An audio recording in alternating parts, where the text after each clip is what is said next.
It is the year 1800, and China is the wealthiest empire on earth.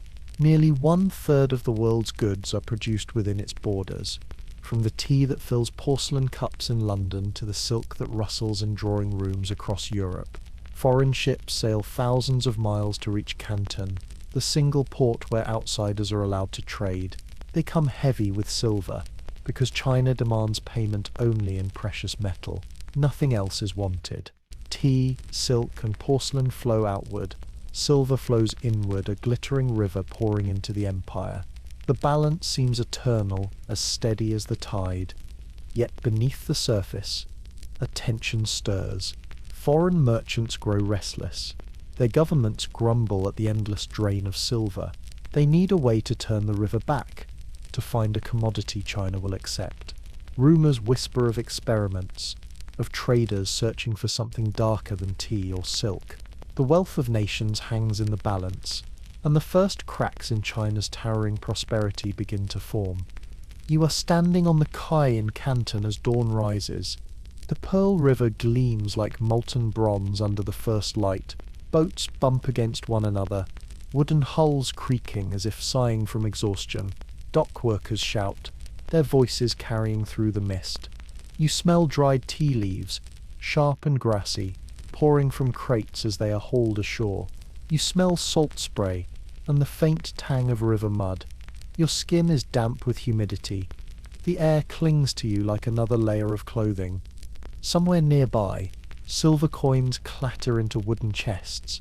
The sound is unmistakable, metal against wood, a sharp ringing followed by dull thuds as coins pile together. That sound is the heartbeat of Canton. For now it is steady, strong, and endless. You walk slowly, feeling the smooth stone of the quay under your sandals. To one side, merchants haggle in rapid tones, their voices rising and falling like waves. To the other, children dart between the crowd, carrying baskets of food to their fathers on the boats. One boy bites into a stale bread roll, and the crunch of his teeth seems louder than the roar of the harbour. If you enjoy these journeys into forgotten worlds, a like or a subscription means more than you think. It keeps these long nights of storytelling alive and brings more of history's echoes to your bedside. Now settle deeper into your blankets, let your breath slow, and together we'll slip into the journey. The sun climbs higher. It glints off porcelain jars stacked on carts, their glazed surfaces throwing bright shards of light into your eyes. Silk bolts ripple as porters shift them from shoulders to wagons. The smell of spices thickens, cinnamon, star anise, pepper sharp enough to sting your nose. Your breath feels heavy in the air. You wipe sweat from your brow, but the heat only grows. Around you, life continues at a rhythm older than memory. Buy, sell, load, unload. The empire breathes through this port. You hear names murmured in admiration and envy. Hokuo, the richest of the Hong merchants whose fortune rivals Qing's. His warehouses stretch like fortresses. His accounts overflow with silver. Few see him in person, yet his shadow lingers everywhere, on contracts, on shipments, on whispered bargains after dusk. Some foreigners grumble that he controls their fate, but they still return to his tables, still sign his papers, because no trade can bypass him. Foreign traders are easy to spot. Their wool coats hang damp in the heat, smelling of salt and sweat. They cluster in their restricted quarter, their gestures too wide, too impatient for this place. Some complain openly, their words sharp, their tempers thin. They resent that they may only live here during trading season, only speak through Hong merchants, only follow rules set by mandarins who watch them with calm suspicion. They see the silver bleeding from their homeland into Chinese coffers, and though they smile in public, you sense the bitterness under their breath. The records foreigners left behind describe order and discipline in Canton, transactions recorded, rules followed, trade conducted with ritual precision. But you see the chaos beneath. Workers argue over whose cargo must move first. A barrel slips, cracking open, scattering tea into the river, where leaves spread like green feathers across the current. A fight breaks out, brief and noisy, then dissolves as quickly as it began. The officials pretend not to see, their faces composed, their eyes sliding away. For them, silver outweighs disorder. At night, rumors surface. Some say deals happen in shadows, beyond the gaze of Hong merchants, beyond the hand of the mandarins. Foreign captains meet Chinese smugglers on small boats, goods changing hands without record. Perhaps Hokuo himself profits in secret, perhaps not. The truth is elusive. Letters hint, diaries suggest, but no one can say for certain. You hear the whispers in alleys, but they vanish when officials approach. The bell tolls. Its hollow clang echoes across the harbour, calling workers to shift loads again. You pause, listening. The sound seeps into you, low, heavy, insistent. It reminds you that time here is measured not by clocks, but by bells, by tides, by the endless rhythm of trade. With each toll, another ship edges closer to leaving. Another chest of silver disappears into storage. Another fraction of the empire's wealth grows heavier. You look toward the river and see it crowded with sails, white and brown, patched and new. The sight is dazzling, chaotic, alive.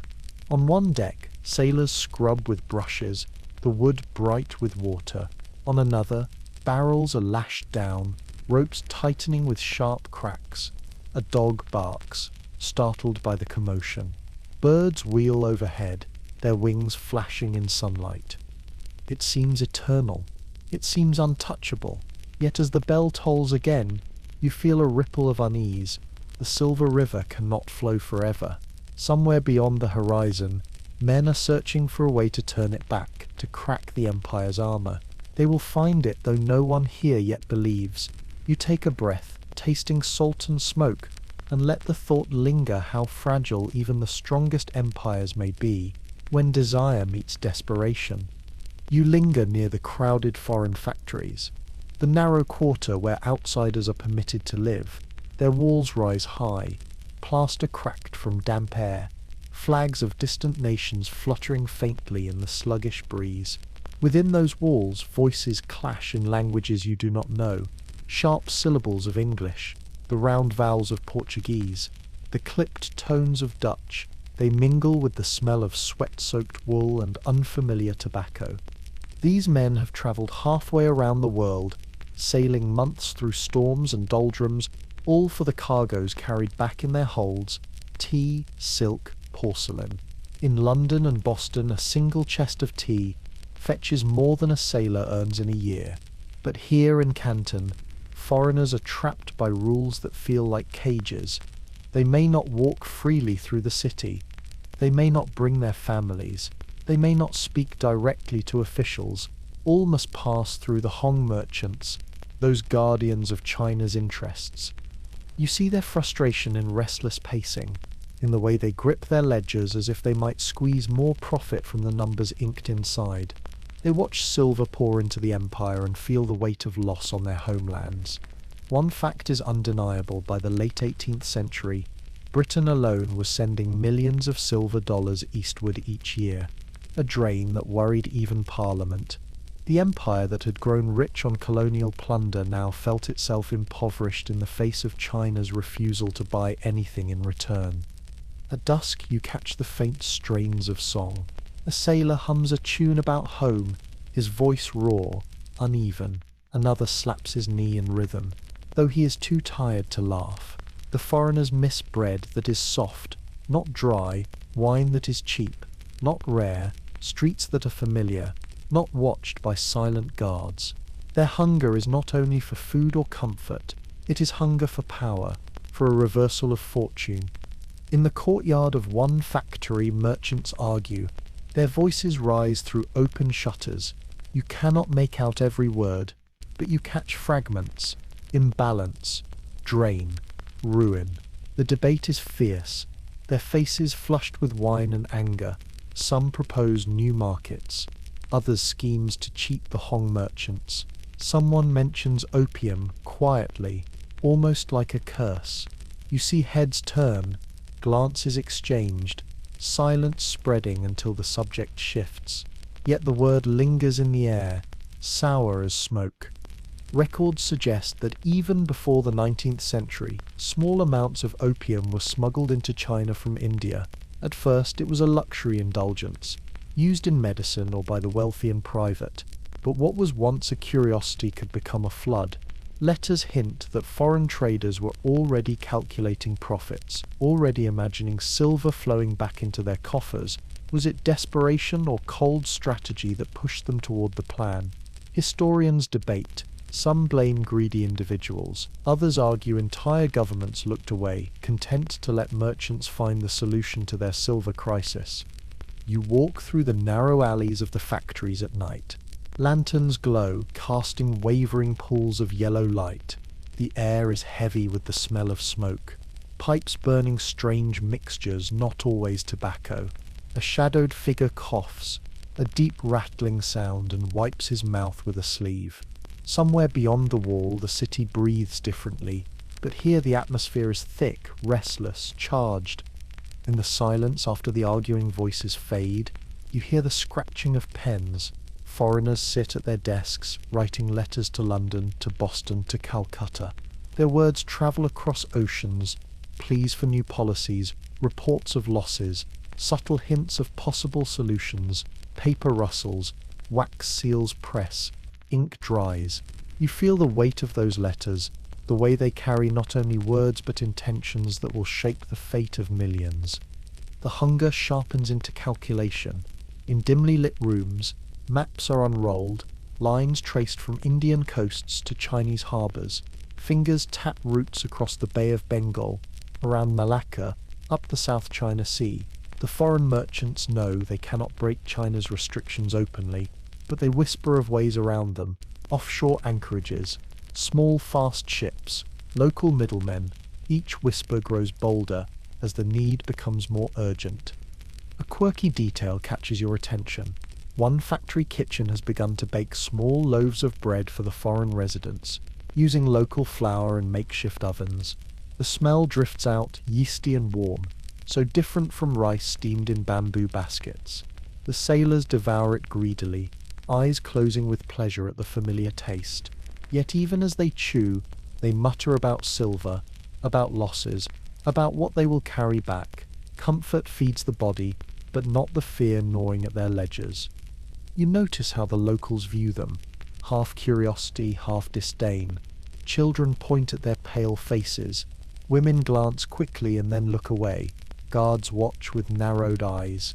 To the Chinese, these outsiders are temporary visitors, tolerated but never trusted. They are like waves. They come, they crash, they recede. The empire endures. At least that is the belief. But you sense the imbalance growing heavier. Silver keeps draining from the foreigners' chests into the coffers of the empire. Every coin that clinks into Chinese hands is another reminder to the foreigners of what they lack. They hunger for change, for a lever to pry open China's closed markets. They will find it, though not yet. For now they wait, restless in their narrow quarter, like wolves pacing behind a fence. The night deepens. The bell tolls once more, its sound rolling across the water, hollow and inexorable. You feel it in your bones like a reminder of time slipping forward. The foreigners lie awake in their bunks, staring at ceilings stained with damp, thinking of schemes and losses. You lie awake with them, breathing the thick air, hearing the distant stir of the city that does not want them, and wondering how hunger can twist into something far more dangerous. The first crates do not arrive with fanfare. They slip quietly into harbours at night, hidden beneath tarpaulins, stacked beneath sacks of rice or barrels of flour.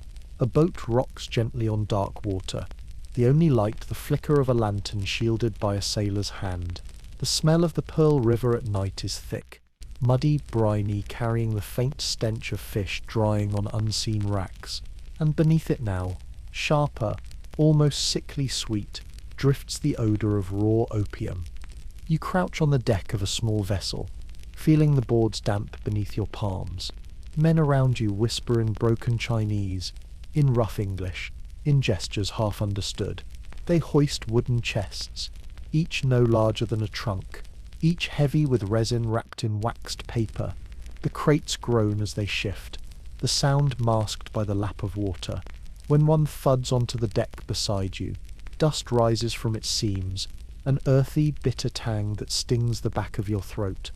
By 1800, records show around 4,500 chests of opium entered China each year. It is not yet a torrent, but enough to stir unease. The drug has long been known in small amounts, prescribed as medicine, smoked by the wealthy in private. Now, though, the rhythm is changing. More ships come, more chests move, more lanterns flicker on water at night. You imagine the first smoker, somewhere in a hidden room, pipe glowing faintly red. He inhales, exhales, the smoke curling like silk across the rafters. The sensation is soft, lulling, a false peace against the demands of labor and hunger. Perhaps he coughs at first, then smiles faintly, eyelids heavy. The pipe passes from hand to hand. Outside, life remains the same. Inside, the world grows fogged, slower, strangely sweet. A curious detail catches your eye. Smugglers wrap some chests in layers of oil-soaked cloth, both to hide the smell and to protect the contents from damp. The cloth leaves greasy stains on hands and clothes, so that men unloading them reek for days afterward. You watch as one labourer scrubs at his palms in the river, muttering angrily, but the scent clings like guilt. Not everyone notices, not yet. The officials in Canton still believe they can control the trade, that contraband is a nuisance, not a threat. Some accept bribes and look away. Some truly believe the quantities are small, contained. Diaries suggest that in these years, even mandarins debated whether the drug would spread beyond a few indulgent circles. Could such a habit truly threaten an empire of hundreds of millions? Opinions differed, and the uncertainty lulled many into inaction. Meanwhile, the foreign merchants grow bolder. You see their ships, sleek, fast clippers built for smuggling, anchored just beyond Chinese jurisdiction, in waters where mandarins cannot board them. By day they sit quiet, sails furled, looking harmless. By night, smaller junks row out, carrying cash and returning with cargo. It is a dance of shadows. The exchange silent but constant. Lanterns dip as signals. Oars splash in practiced rhythm. The system grows efficient, almost mechanical. You walk through a Canton alley one evening, and the smell reaches you before the sight. A thin tendril of smoke curls from a shuttered window. The odour is sweet, heavy, clinging. Behind the shutters, voices murmur. Laughter breaks softly, then fades into silence. When the door creaks open, a man stumbles out. His eyes are glassy, his steps uncertain. He leans against the wall, breath shallow, then drifts away into the dark. Later, you sit in a tea house, and the conversation around you shifts. Merchants mutter of silver flowing outward once more, not into China but away. Opium is purchased with bullion, and the balance tips. Chests of silver leave the empire to pay for the drug, reversing the great current of wealth. Some scoff, saying the amounts are trivial. Others frown, voices hushed, as though speaking of a sickness that cannot yet be named. You think of the boy you saw earlier, crunching stale bread on the quay. What will become of him if the smoke seeps into every alley, every house? Will his family trade food for the dream of the pipe? Will he, too, stumble glassy-eyed into the night?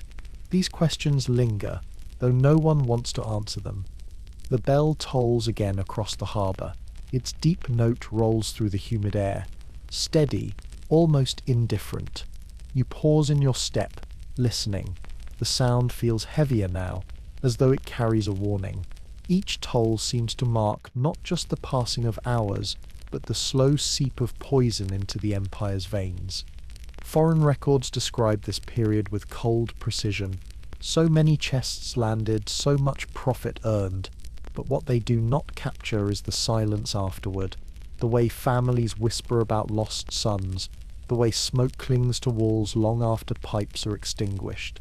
Letters from missionaries mention rooms where light cannot fully chase away the haze, where children sleep beside fathers sunk in stupor.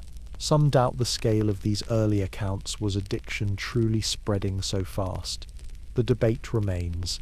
But standing here, you smell the smoke, you hear the coughs, you see the slump of shoulders. Doubt feels like denial.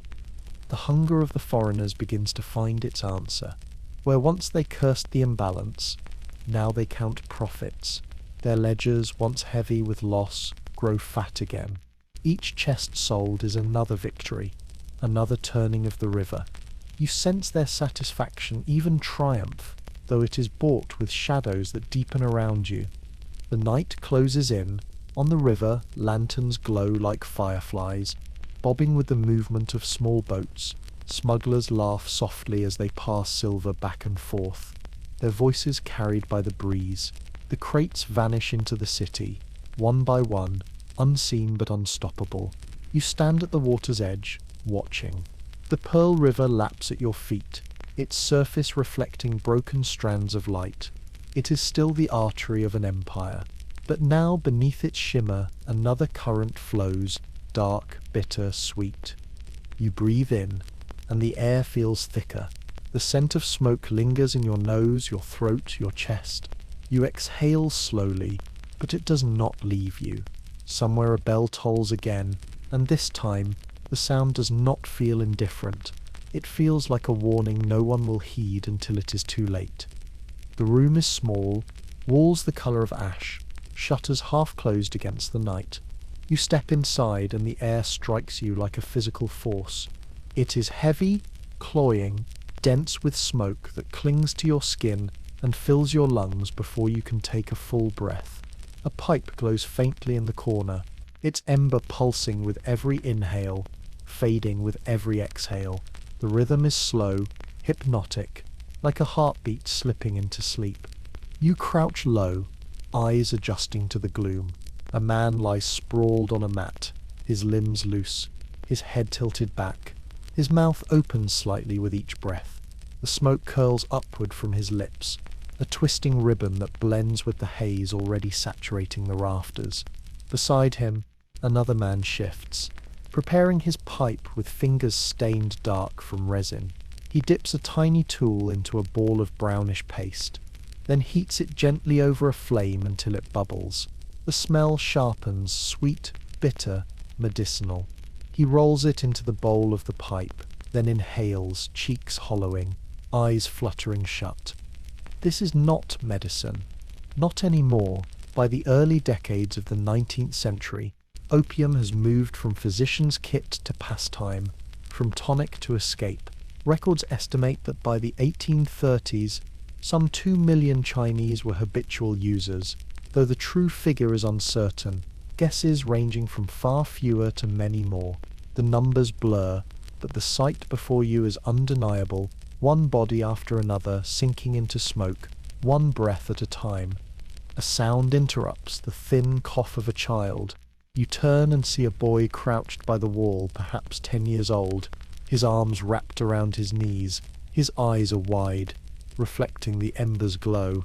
He watches the men in silence. Perhaps his father lies among them, perhaps not. He breathes the same air regardless. A detail from a missionary's diary comes to mind. Children described as sleeping in smoke so thick their hair smelled of it for days. Some doubted these accounts, calling them exaggerations meant to stir outrage.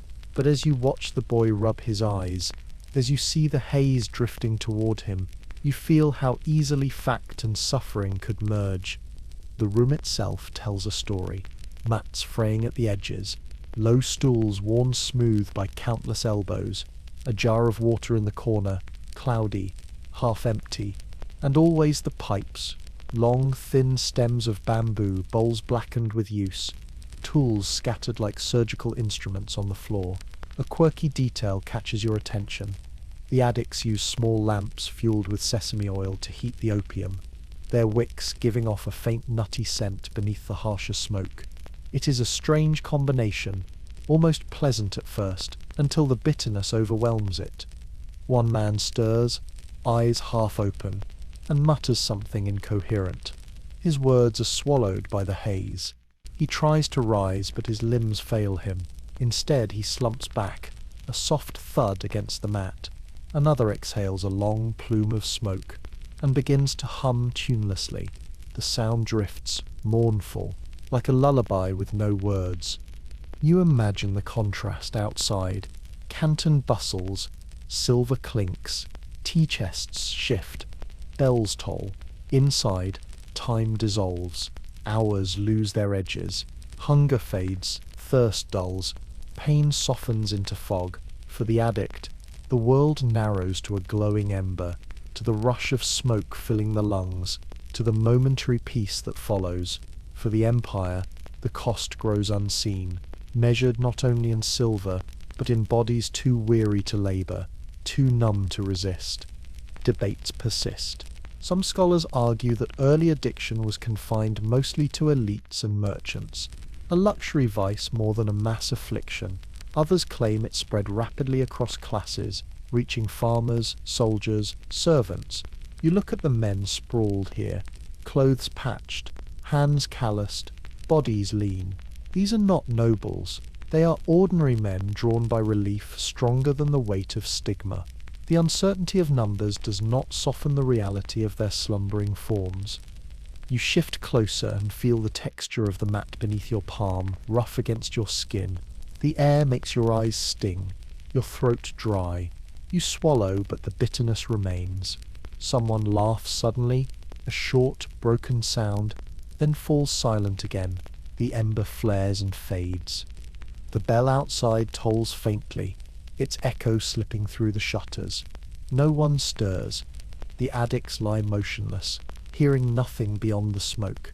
You are the only one who listens, the only one who notices how the empire keeps time even as its people drift away. A moment later, a woman enters carrying a shallow bowl of rice. She steps carefully, her eyes downcast.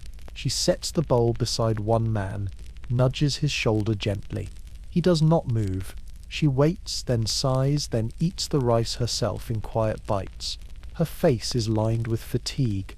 You wonder how many times she has tried to rouse him, how many nights she has walked home alone. The lamp sputters. Oil runs low, the flame shrinking, smoke growing patchy in the dimming light. Still the men lie content. Their pipes close at hand, their bodies surrendered.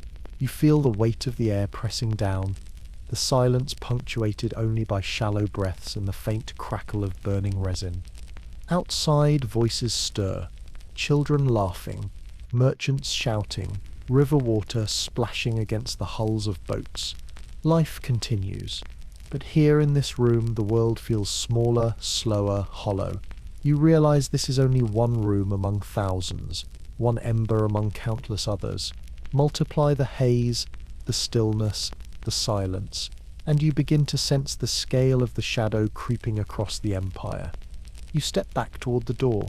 The wood is rough beneath your fingers as you push it open. The night air hits you, cooler, fresher, yet even outside you still smell smoke clinging to your clothes, your skin, your hair. The boy follows you silently, slipping out into the alley, blinking at the sudden light of lanterns. His eyes search the street, then drop to the ground. He shuffles away without a word. Behind you, the door closes. The ember flares once more, then dims again. The city sleeps, but the river does not. Moonlight lays a silver path across the Pearl, broken by the silhouettes of anchored ships. You stand on a small jetty, watching shadows move against the water. Men gather in silence, their lanterns hooded, their voices low. The sound of wooden crates sliding, ropes creaking, oars dipping. This is the proper rhythm of night in Canton. By the 1820s, opium shipments had multiplied. Records show over 20,000 chests entering China each year, each weighing about 140 pounds. The figures are staggering. Millions of pounds of resin flowing into the empire's ports. Yet the transactions rarely take place in daylight. They unfold here, under cover of night, on the decks of fast clippers and in the holds of river junks. You walk onto the deck of one such ship. The planks are slick with dew, cool beneath your feet. The smell is unmistakable, salt, pitch, and beneath it the pungent sweetness of opium resin. faint but persistent. A sailor gestures urgently, his face half hidden beneath a wide-brimmed hat. Crates are hauled upward, one by one, then lowered into waiting boats. Each crate lands with a muffled thud, wrapped in cloth to disguise its contents. The operation is practiced, efficient, almost graceful. A curious detail strikes you. One smuggler marks each crate with a chalk symbol, a tiny star drawn quickly before the box vanishes below. No one explains why. Perhaps it is to track ownership, perhaps a superstition, perhaps nothing at all. Yet the marks glow faintly in the moonlight, like constellations scattered across the cargo. The smaller boats push off, oars dipping in unison. They head toward the dark outline of the shore, where figures wait with nets and poles. These men are locals, fishermen by day, smugglers by night. They move with practiced ease, balancing crates against their shoulders, disappearing into alleys where officials rarely patrol. By dawn, the opium will be deep inside the city, divided into packets, hidden in jars ready for pipes. You crouch near the ship's rail, listening. Foreign merchants confer in urgent whispers. Their accents mix Scottish, American, Indian-born English. They discuss prices, exchange rates, silver. One voice, sharper than the rest, insists on speed before the mandarins stir. Another answers with a laugh, thin and strained. Their ledgers are tucked under arms, their quills ready. Even here, on a swaying deck in darkness, they cannot resist the scratch of ink against paper, the comfort of numbers. Some historians argue these smugglers acted independently, beyond the control of governments. Others insist the East India Company tolerated, even encouraged, the trade while pretending to keep its hands clean. The truth lies in shadow. You see it in the way merchants shrug when asked who allows such cargo to move. Responsibility is a ghost, shifting from ship to shore, from one set of shoulders to another. No one claims it, yet the crates keep moving. You step back, nearly stumbling as a rope slaps against the deck. A sailor steadies you with a rough grip, then pushes past without a word. His eyes are hollow, fixed on the crates. You wonder if he knows what he carries, if he cares, or if silver outweighs conscience. His hands are calloused, his clothes ragged. Wages mean survival. Moral debates fade when hunger gnaws at the belly. The night deepens. Clouds drift across the moon, and for a moment the deck is cloaked in darkness. Work does not slow. Men move by touch, by memory, by the faint glow of smouldering lamps. You hear the grunt of effort, the splash of water, the scrape of wood. The river smells stronger now, thick, metallic, alive with hidden movement. On shore, you follow a group carrying crates through narrow alleys. Their footsteps are soft, yet the load is heavy, and sweat darkens their tunics. At one corner, a dog barks, sharp and sudden. The men freeze, breath held. Then one tosses a scrap of dried fish into the shadows, and the barking stops. They continue, silent, their shadows stretching long against the walls. A door opens, just wide enough for them to slip inside. You follow into a dim warehouse where lanterns burn low. The crates are stacked quickly, methodically, a wall of contraband. The air is stifling, warm from too many bodies in too small a space. Coins jingle, hands exchange silver and notes, the sound brisk, businesslike. Then the men disperse, leaving the crates behind, leaving the smoke of sesame lamps to guard them. The bell from the city temple tolls faintly in the distance. It is not for these men. Their hours follow another clock, one set by tides and secrecy, by profit and risk. Each toll feels like a reminder that the empire sleeps unaware, or chooses not to see what grows in its shadows. A man with a ledger sits in the corner. His brush scratches steadily, recording numbers, names, symbols. He pauses, dips into ink, continues. You peer at the page, neat columns, precise sums, silver accounted for down to the last coin. There is comfort in the order, even as chaos expands outside. The numbers tell him the trade is thriving, but they cannot show the faces of those who will inhale the smoke. the families who will sell furniture for another pipe, the labourers 2 days to work. You feel the weight of the moment. This is no longer an experiment, no longer a trickle. It is a system, vast and organised, pulsing through the empire's veins. Each crate carried in shadows feeds an appetite that grows daily. Each coin passed tonight is another drop of silver draining from China's treasury. When the crates are finally secured, the men relax. A flask passes from hand to hand, strong rice wine burning throats, laughter breaking the tension. One smuggler claps another on the back. They speak of profit, of risk, of wives and children who will never know the source of their coin. For them it is business. For the empire it is decay. You step outside again. The river lies quiet, moonlight returning as the clouds drift away. The ships sit low in the water, lighter now, their bellies emptied.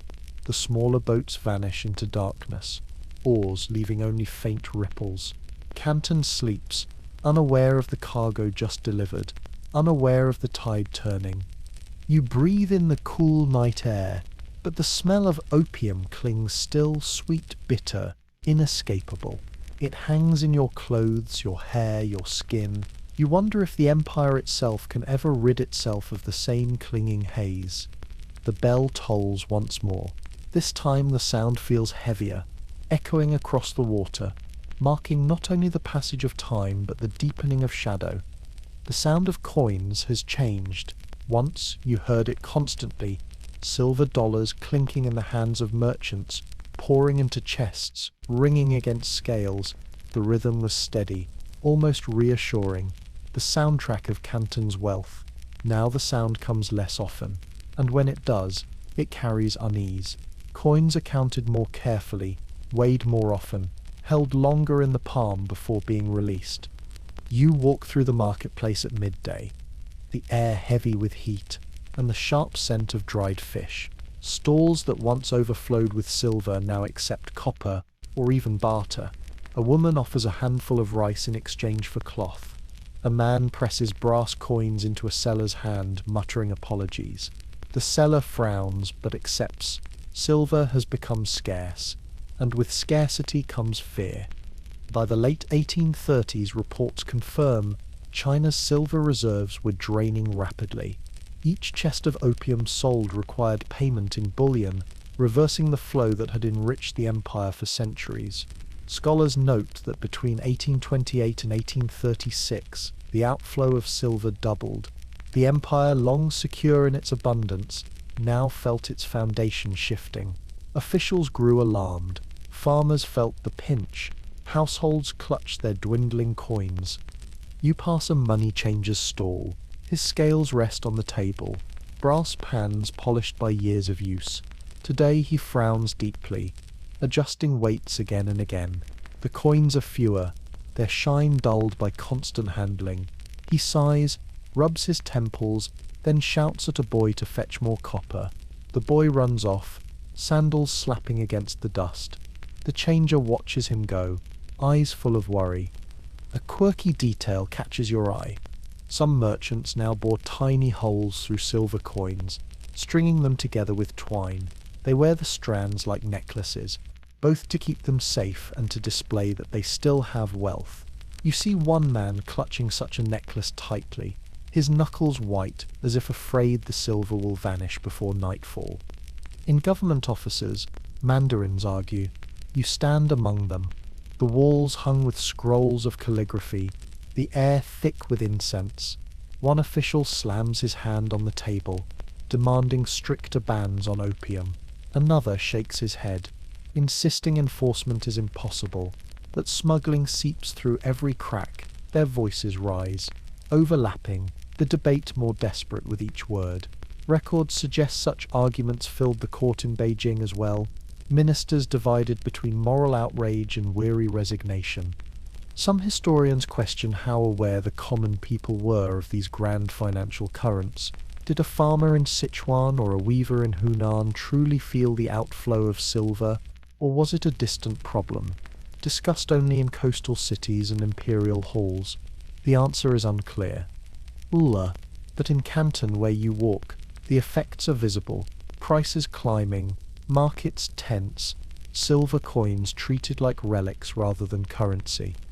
You step into a tea house. The room is crowded, voices buzzing like insects.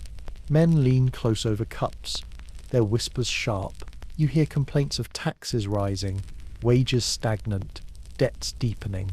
One man spreads his hands, showing only copper in his palm. "How can I pay?" he mutters. Another shakes his head, his pipe tucked behind his ear.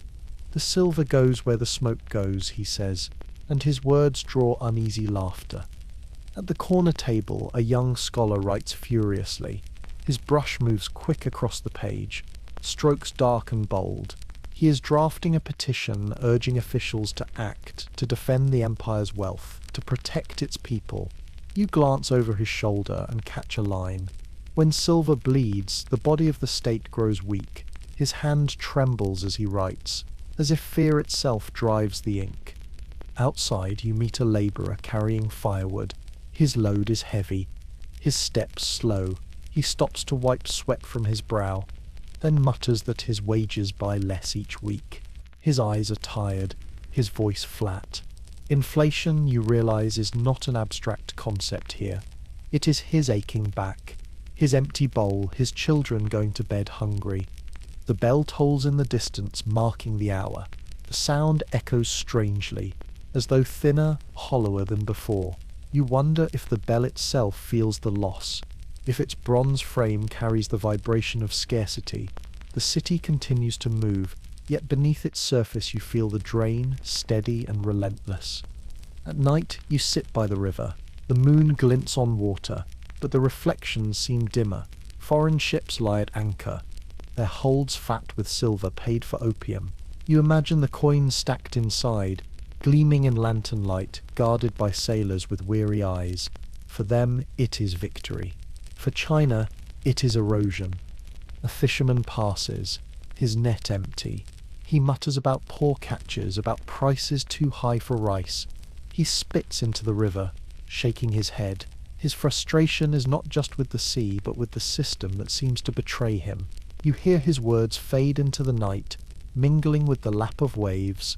The smell of smoke drifts on the breeze, faint but distinct. Somewhere nearby, another pipe glows, another body sinks into haze. The connection is clear, smoke for silver, silver for smoke.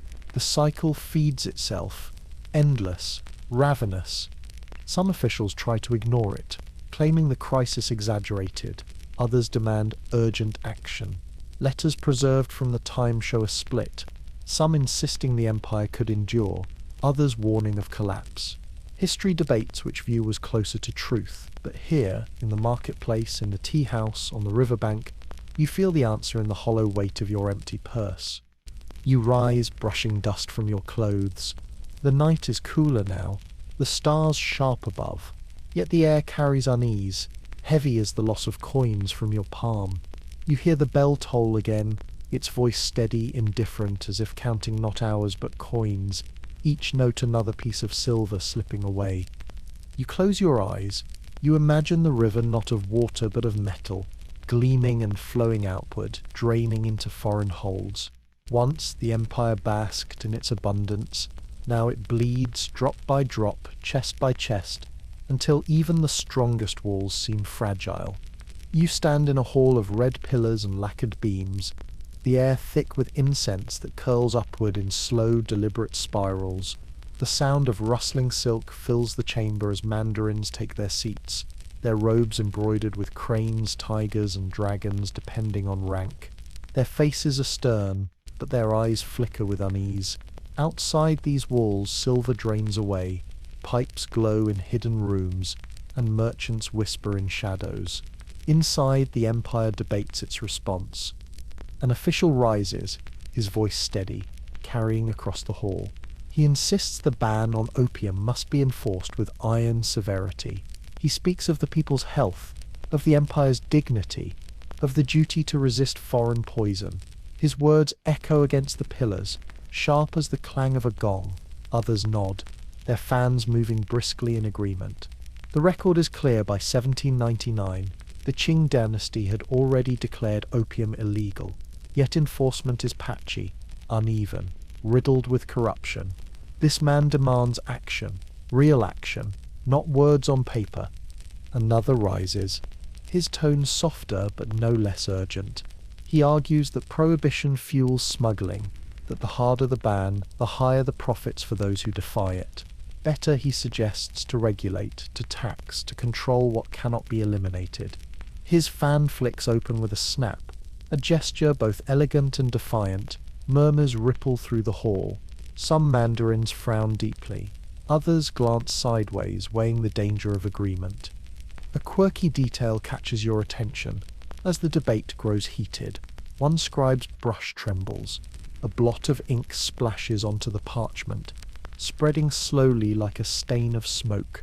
The scribe hurriedly tries to dab it with sand, but the mark remains, dark and indelible. You watch him glance nervously toward the officials, praying they will not notice. Yet the blot seems fitting, a small accident mirroring the larger corruption spreading across the empire. The arguments grow louder. One man slams his palm on the table, declaring that corrupt customs officers must be executed, their heads displayed as warnings. Another shakes his head, warning that such harsh measures will drive officials into rebellion, that loyalty cannot be sustained through fear alone. Voices rise, robes rustle, fans snap shut. The hall vibrates with discord. Some historians suggest that the court in Beijing underestimated the scale of the crisis, believing opium a regional nuisance rather than a national threat. Others argue the emperor and his ministers knew full well but were paralyzed by conflicting interests and the enormity of enforcement. Letters from the Daoguang emperor himself reveal frustration, anger, and sorrow, but also hesitation. He wrote of his desire to protect his subjects, yet his decrees shifted between strict prohibition and reluctant tolerance. You step back, observing the faces of the mandarins. Some are red with fury, others pale with doubt. A few sit silent, their eyes cast downward, unwilling to take a side. Their silence speaks louder than words. Fear of error, fear of blame, fear of the emperor's wrath. Decisions here are not only about policy but about survival in a court where a single wrong word can end a career or a life. The incense thickens, clinging to your throat. You cough quietly, earning a disapproving glance from a nearby attendant. The debate drones on, repetition circling like a wheel stuck in mud. For hours, mandarins argue, yet resolution feels distant. The empire's scholars, so precise in calligraphy and poetry, falter when faced with the messy reality of trade, addiction, and foreign power. At last, a compromise is suggested. Stricter enforcement in Canton, harsher punishments for smugglers, and renewed exhortations to officials to remain incorruptible. At the same time, whispered discussions of taxation and regulation remain alive, though not admitted to the record. The hall exhales, the tension easing slightly. The scribes resume their steady scratching, blotting sand across wet ink. You leave the chamber with the mandarins as they disperse, their robes brushing against polished floors. Outside, the sunlight strikes bright against the courtyard stones. You see the officials climbing into sedan chairs, their bearers lifting them carefully, their fans still flicking against the heat. They look dignified, composed, as though no discord had filled the hall, but their eyes betray them, narrowed, troubled, distant. In the courtyard, you overhear two minor officials whispering. One mutters that he will obey the emperor's edict to the letter. The other sighs, admitting he lacks the means. Too many smugglers, he says. Too few soldiers, too much silver changing hands.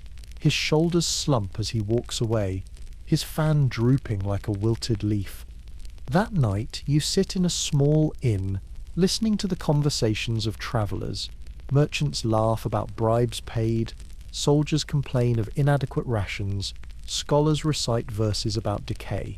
One man says flatly, "The mandarins argue while the pipes burn." His companions nod in silence, sipping their tea. The words linger, sharper than any decree. A bell tolls from the city temple. its sound cutting through the chatter. You pause, listening. Each strike feels heavy, as though the empire itself exhales in resignation. The mandarin's deliberate. The emperor decrees, but the bell tolls on, indifferent. The people trade silver for smoke, and the tide does not pause for argument. Later you dream of the hall again. The pillars rise tall, the incense curls endlessly. The voices argue in circles. The ink blot spreads wider, darker, until it covers the entire parchment. You wake with the scent of smoke in your nostrils, wondering if the empire can write a new decree before the blot consumes the page entirely. You stand in a provincial yamen, the walls thick with white plaster, the beams painted deep red. Outside, rain falls steadily, drumming against the tiled roof, dripping from carved eaves into the courtyard. Inside, silence hangs heavy. At the centre of the hall, a man kneels before an ancestral tablet, his head bowed, his hands folded. The air smells of wet earth and incense, of ink drying on fresh decrees. This is Lin Zexu, the imperial commissioner sent to Canton with a mission to rid the empire of opium. The Daguang emperor has chosen him for his incorruptibility, for his refusal to accept bribes, for his reputation as a man who will not bend. You watch as he lifts his head, eyes sharp despite the dim light. He speaks in a low voice, a vow more to heaven than to men. If opium destroys my country, let it first destroy me. His words are steady, his back unyielding. The oath carries through the hall, echoing faintly against the beams, before fading into the rain outside. The year is 1839. By now, over 40,000 chests of opium enter China each year, an astonishing flood compared to the trickle of decades earlier. Families collapse under the weight of addiction. Fields are left untended. Silver bleeds outward at a pace the treasury cannot sustain. The emperor's patience is spent. He demands action, and Lin Zexu has answered. You step closer, studying him. His robe is plain, unadorned by vanity. His desk holds not luxuries, but stacks of memorials, brush and ink, a bamboo tally rod. His attendants wait silently, their eyes lowered. This is a man who lives in simplicity, whose reputation for honesty has made him both admired and feared. Some officials resent him, whispering that he is too severe, too uncompromising. Others praise him as the empire's last hope. A curious detail catches your eye. Lin Zexu carries with him a small jade tablet, polished smooth by years of handling. He fingers it as he writes, as if grounding himself in tradition, in virtue, in something solid amid corruption. When he sets it down, it gleams faintly in the lamplight, a reminder that even the sternest reformer clings to symbols of reassurance. You watch him draft his first proclamations. His brush moves swiftly, strokes bold and decisive. He orders all opium merchants to surrender their stock, foreign and Chinese alike. He commands addicts to confess, pipes to be destroyed, trade to halt. His words are sharp as blades, leaving no room for compromise. He promises mercy for those who comply, death for those who resist. The attendants nod grimly, sealing the decrees with vermilion stamps. Yet doubt lingers. Even here, records suggest Lin himself worried about enforcement. Could he truly compel compliance from foreign merchants shielded by their governments, from local smugglers protected by bribes, from addicts whose lives revolve around smoke? Some historians argue he was too idealistic, too rigid to succeed. Others believe his resolve was necessary, that no half measure could have stemmed the tide. You step outside into the rain-slicked courtyard. The sky is low, grey, pressing down. Soldiers drill despite the weather, their halberds gleaming with water, their boots splashing in mud. They shout in unison, a chant of discipline that echoes off the walls. Lin Zexu watches from under the eaves, silent, his face unreadable. He knows these men will be the arm of his decrees, yet he also knows their loyalty is strained by poor pay and hunger. Can discipline alone withstand the lure of silver? That night, you follow him into his study. He sits at a low table, lamp burning low, the rain outside fading into mist. He reads petitions from villagers begging for relief from addicts who sell household goods to buy smoke. He reads reports of customs officers caught colluding with smugglers. He reads letters from foreign merchants protesting interference with their rights. Each paper weighs heavy, each word another burden, yet he does not waver. His brush dips again, and he writes his oath anew in the margin of his decree.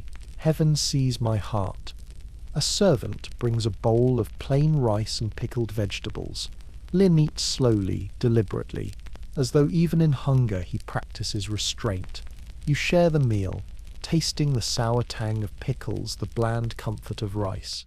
It fills the belly, but it is no feast. Perhaps this simplicity is why the emperor trusts him. Perhaps this is what makes him dangerous to those who profit from opium's shadow. As midnight nears, Lin rises and walks into the courtyard. The rain has stopped, leaving the stones slick and shining under the moon.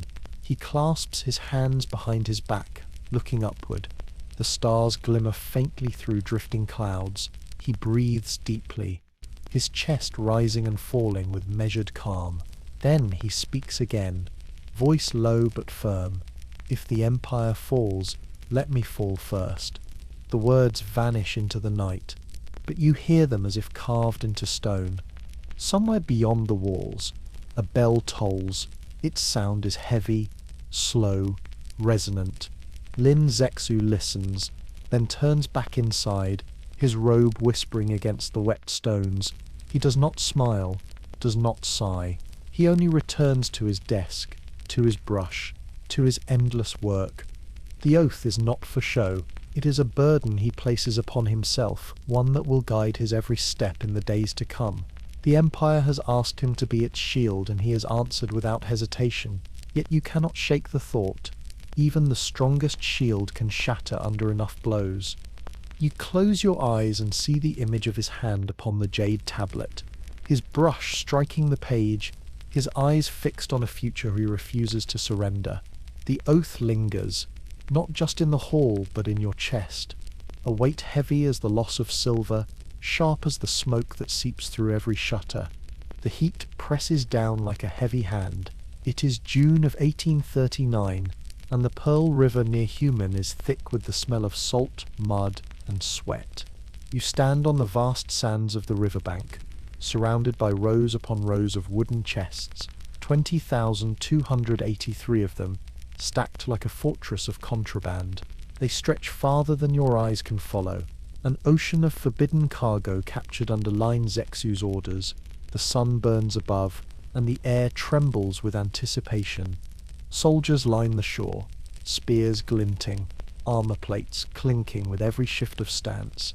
Officials stand nearby, robes heavy despite the heat, fans flicking open and closed. Their eyes are fixed on the mountain of crates, each one packed with resin, each one a fragment of the empire's shame. Behind you, the captured merchants watch in silence. Some glare, jaws tight, others look away, their faces pale. The moment is both ceremony and punishment, both declaration and warning. Lin Zexu steps forward. His robe is plain, but his presence fills the beach.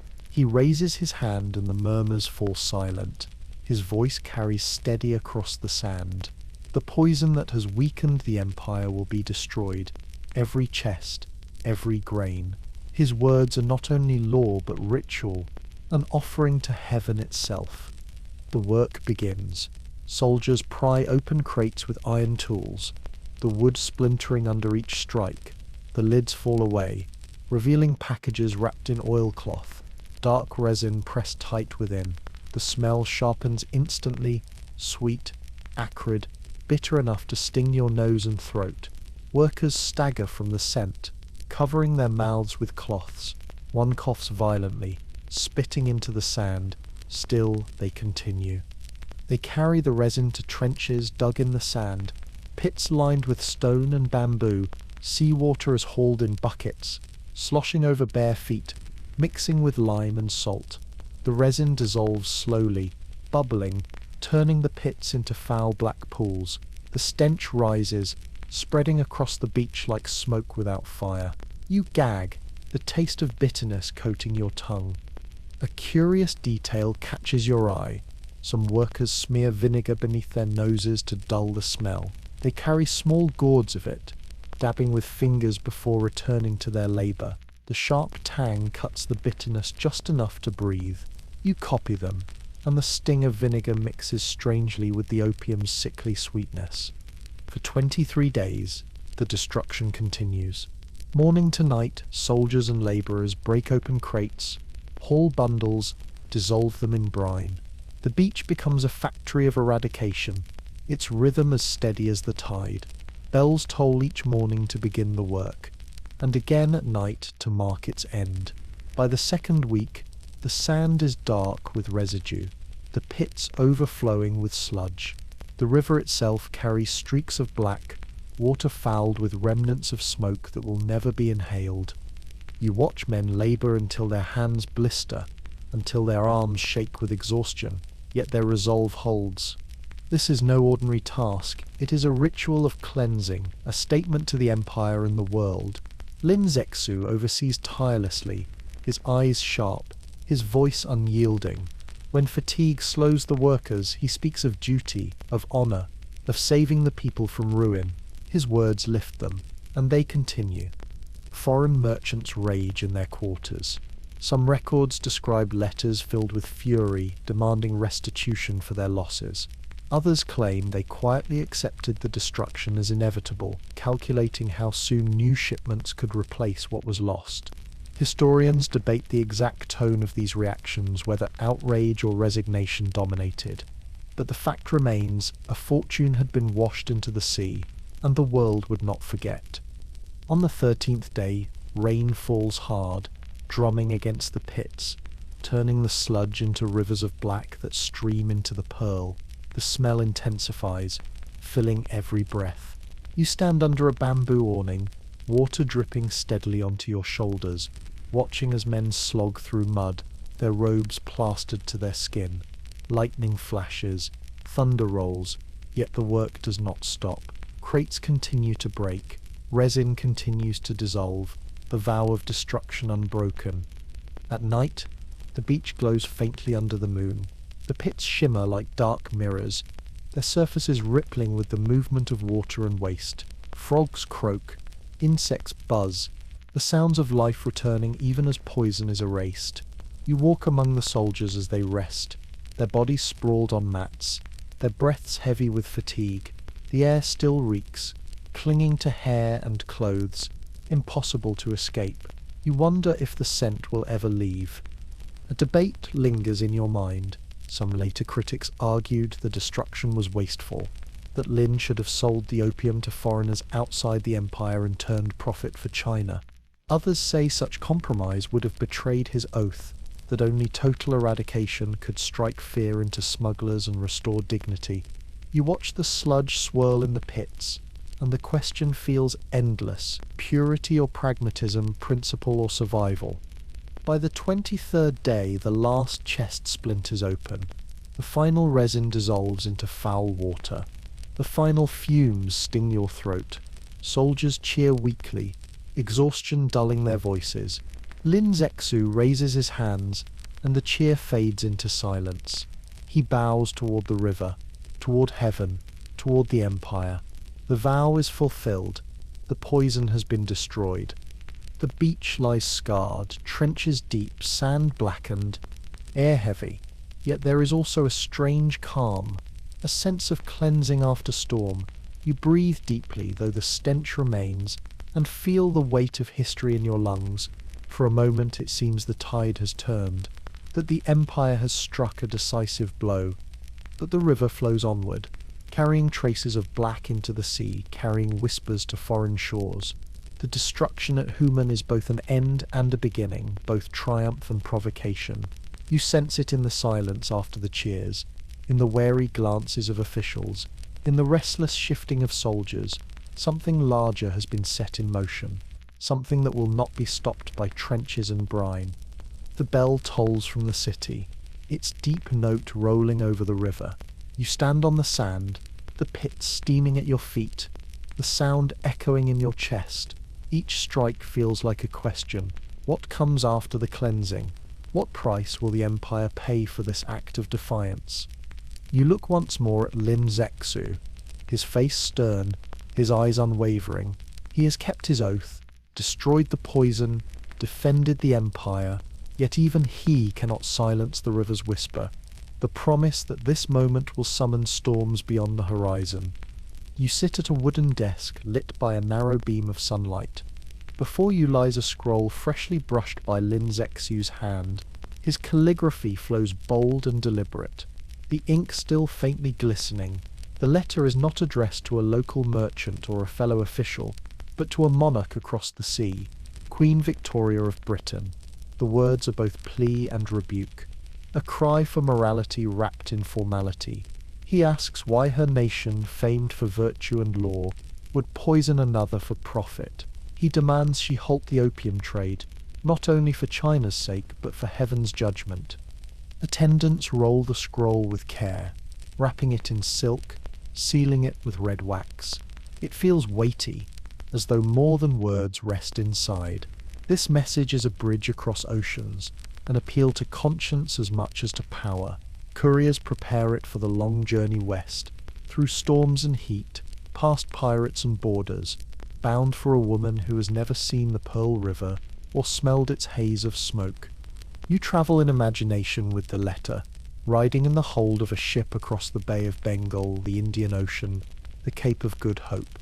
The journey is months long, the parchment stored among crates of tea and silk. The ship creaks, ropes groan, sailors sing to stave off boredom.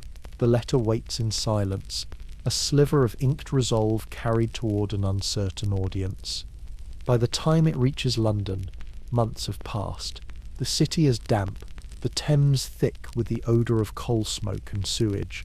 Parliament debates trade and empire, while horse-drawn carriages rattle over cobblestones. Somewhere within the maze of offices, the letter is opened. Scholars pore over the brushstrokes, translators struggle with nuance, clerks file copies. Yet when it reaches the Queen, if indeed it ever does in full, it elicits no reply. Historians disagree on whether Victoria herself read Lin's letter. Some argue it was set aside, dismissed as irrelevant to policy. Others suggest she skimmed it, or that ministers intercepted it, ensuring her conscience remained untouched. The records are inconclusive, a silence preserved in archives. What is certain is this: no answer returned across the seas. Back in Canton, the silence weighs heavier than words. You stand beside Lin Zixu as news arrives. No response, no acknowledgement. His face does not change, but you sense the tightening in his jaw, the shadow in his eyes. He had appealed to morality, but morality is a weak anchor against profit. Foreign merchants laugh behind closed doors, their ledgers swelling even as their honour remains untroubled. A quirky detail surfaces in local gossip. Some Chinese believed Queen Victoria was merely a figurehead, unable to control her merchants. They compared her to a puppet, a powerless woman, while real power lay with greedy traders. Others imagined her as a stern mother who would surely rebuke her children, if only she knew the truth. Both images are partly myth, partly guesswork, a reflection of distance and uncertainty. You walk through the foreign quarter at dusk. Lanterns swing in the humid air, casting long shadows on plaster walls. Merchants gather at their tables, glasses of brandy in hand, voices rough with satisfaction. They speak of compensation owed for the destroyed opium, of vengeance demanded, of fleets readying in distant seas. Their laughter is sharp, without humour. They care little for letters written in elegant script. They care only for balance sheets bleeding red. The bell tolls in the city temple, its sound faint but steady. You listen, the chime mingling with foreign voices. Each strike feels like a heartbeat. The empire still possesses, fragile but unbroken.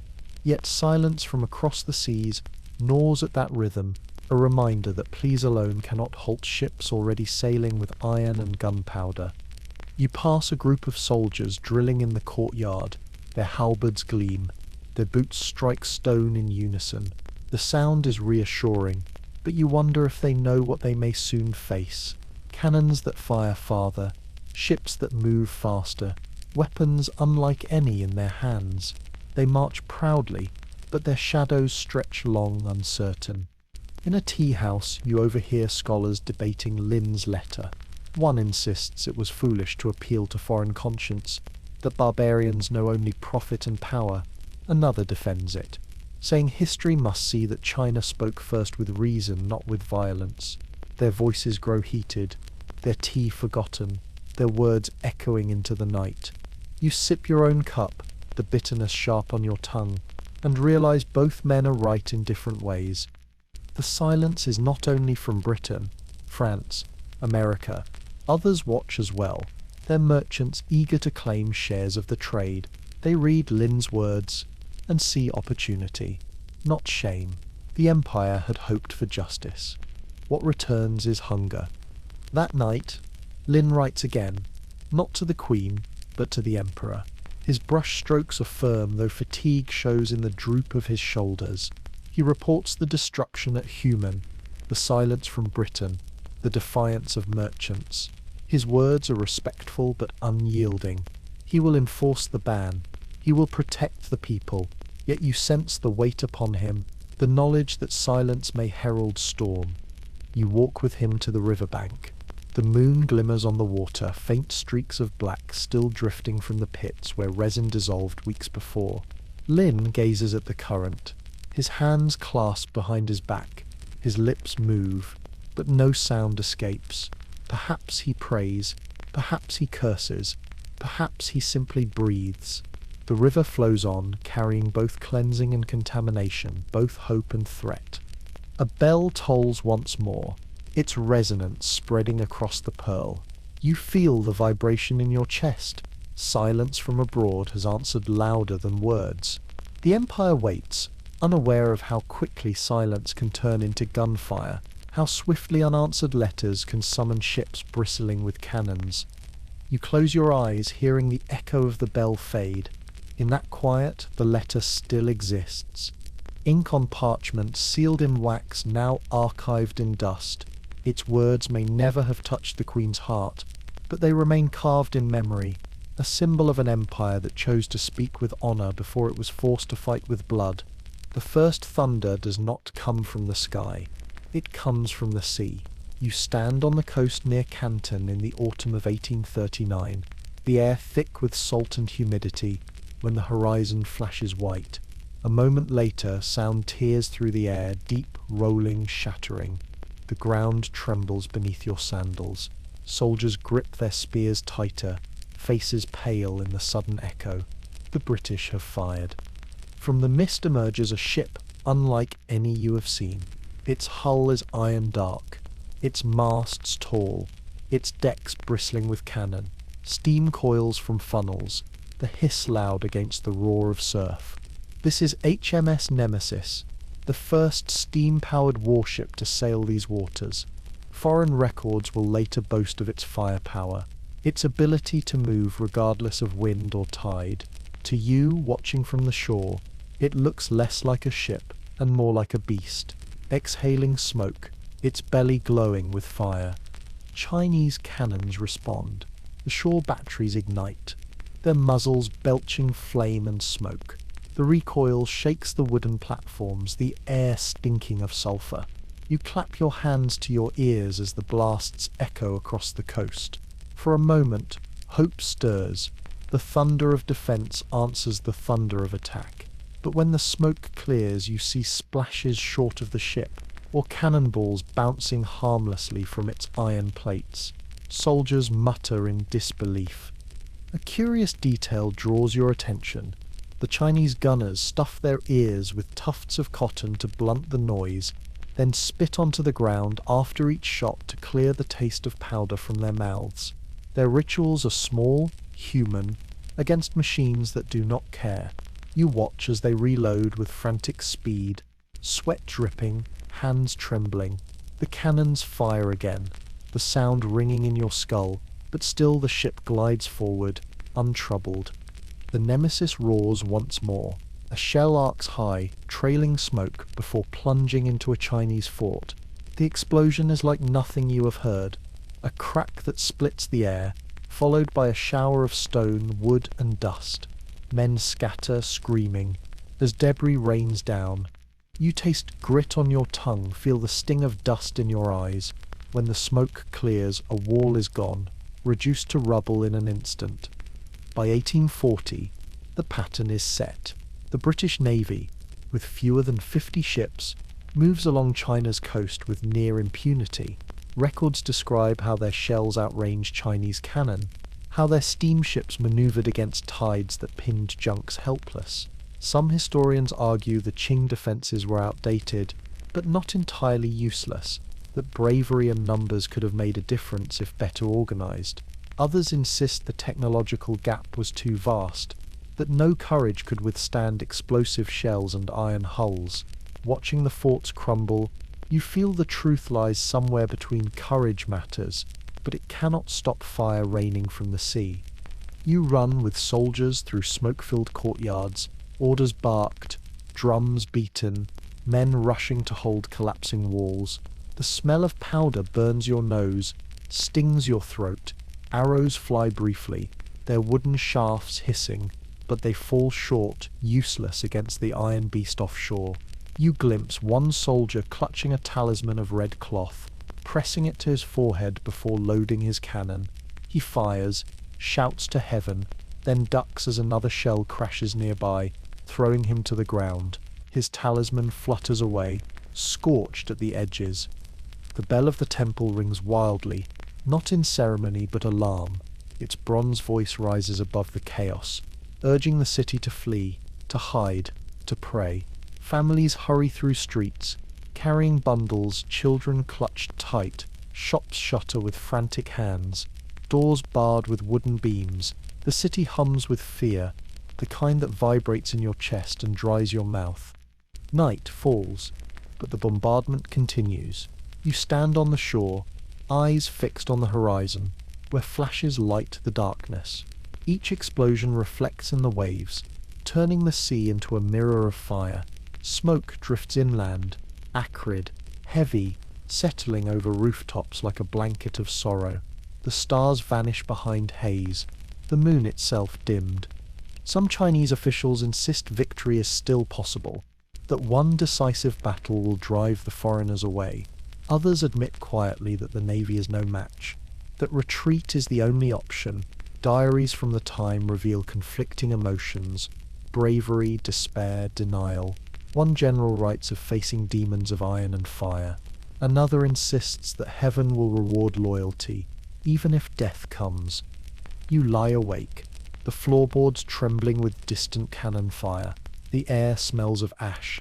Your ears ring with echoes that refuse to fade. Each blast feels closer, each silence heavier.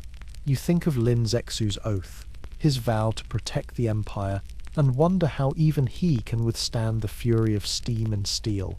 At dawn, you walk the ruined coast.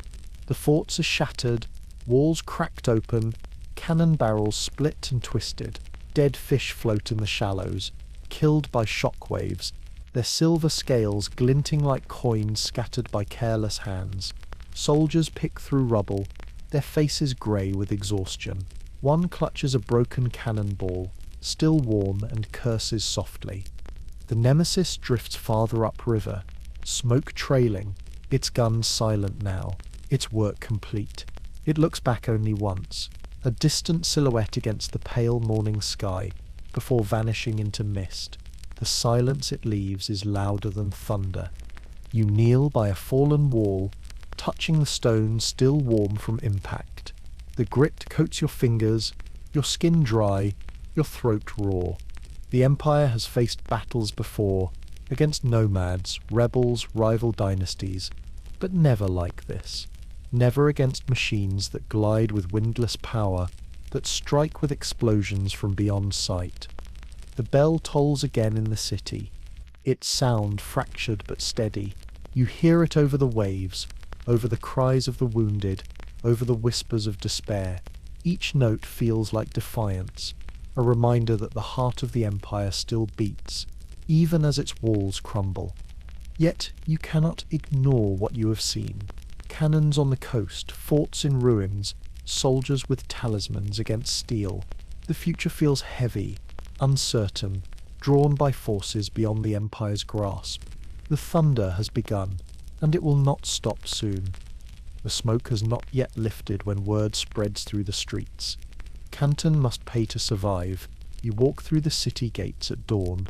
The sky a pale wash of grey, and the air is thick with ash from burned powder. The Pearl River is quiet for now. The foreign ships anchored just out of cannon range, their masts sharp silhouettes against the mist. The people move like shadows, silent, weary, eyes turned downward. Everyone knows what the foreigners want. Silver, not silence. Inside the governor's yamen, the atmosphere is heavy. Officials sit around a long table, their robes wrinkled, their faces lined with fatigue. The Dalguang Emperor is far away in Beijing, his decrees travelling slowly, but here decisions must be made in hours, not months. The foreign ships have proven their strength. Forts lie broken, soldiers humbled. To resist further may mean fire in the streets, the city itself reduced to rubble. To yield means humiliation. Silver drained, dignity shattered. The mandarins debate, their voices sharp, their fans snapping open and shut. One fact is clear in the records. After the first clashes, the British demanded compensation, millions of silver dollars for damaged trade and injured honour.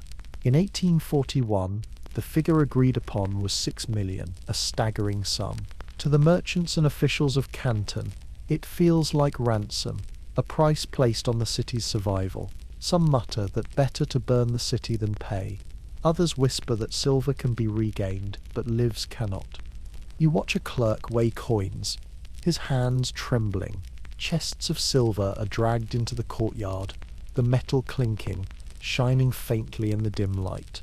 Soldiers guard the piles, their eyes shifting uneasily. The people of Canton press against the gates outside, murmuring anxiously, craning to glimpse their treasure, leaving them. Mothers clutch children, old men lean on staffs, young apprentices climb walls for a better view. The air buzzes with fear, anger, helplessness. A curious detail strikes you. Some citizens, unwilling to see silver go to foreigners, toss copper coins into the street in protest. The clatter echoes sharp against stone, a rain of worthless metal meant to mock the demand. Children pick up the coins confused, pocketing them as if treasure. For the adults it is bitter theatre. For the children it is a game. At the riverside the handover begins.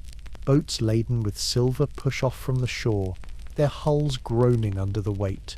You step aboard one, feeling the planks creak, the cold seep of water through seams. The chests are stacked high, iron-banded, their locks gleaming.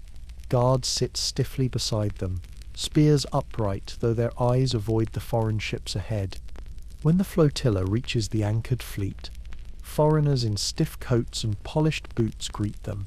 Their voices are clipped, their gestures brisk. The chests are hauled aboard, opened, inspected, coins pour out, spilling across tables, counted and recounted.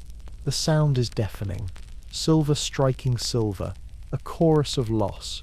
You feel the vibration in your bones, each coin like a heartbeat, leaving the body of the empire. Historians still debate whether the British viewed this payment as negotiation or extortion. Some documents describe it as a settlement, others as tribute. To the Chinese it is unmistakably ransom paid under the shadow of guns. You see it in the faces of the officials returning empty-handed, their shoulders slumped, their eyes downcast. No one calls it victory. No one even calls it peace. It is survival, nothing more. The bell tolls from a distant temple as the last chest disappears onto a foreign deck. Its deep tone rolls across the water, solemn, resigned. The foreigners do not pause, they continue stacking, weighing, sealing.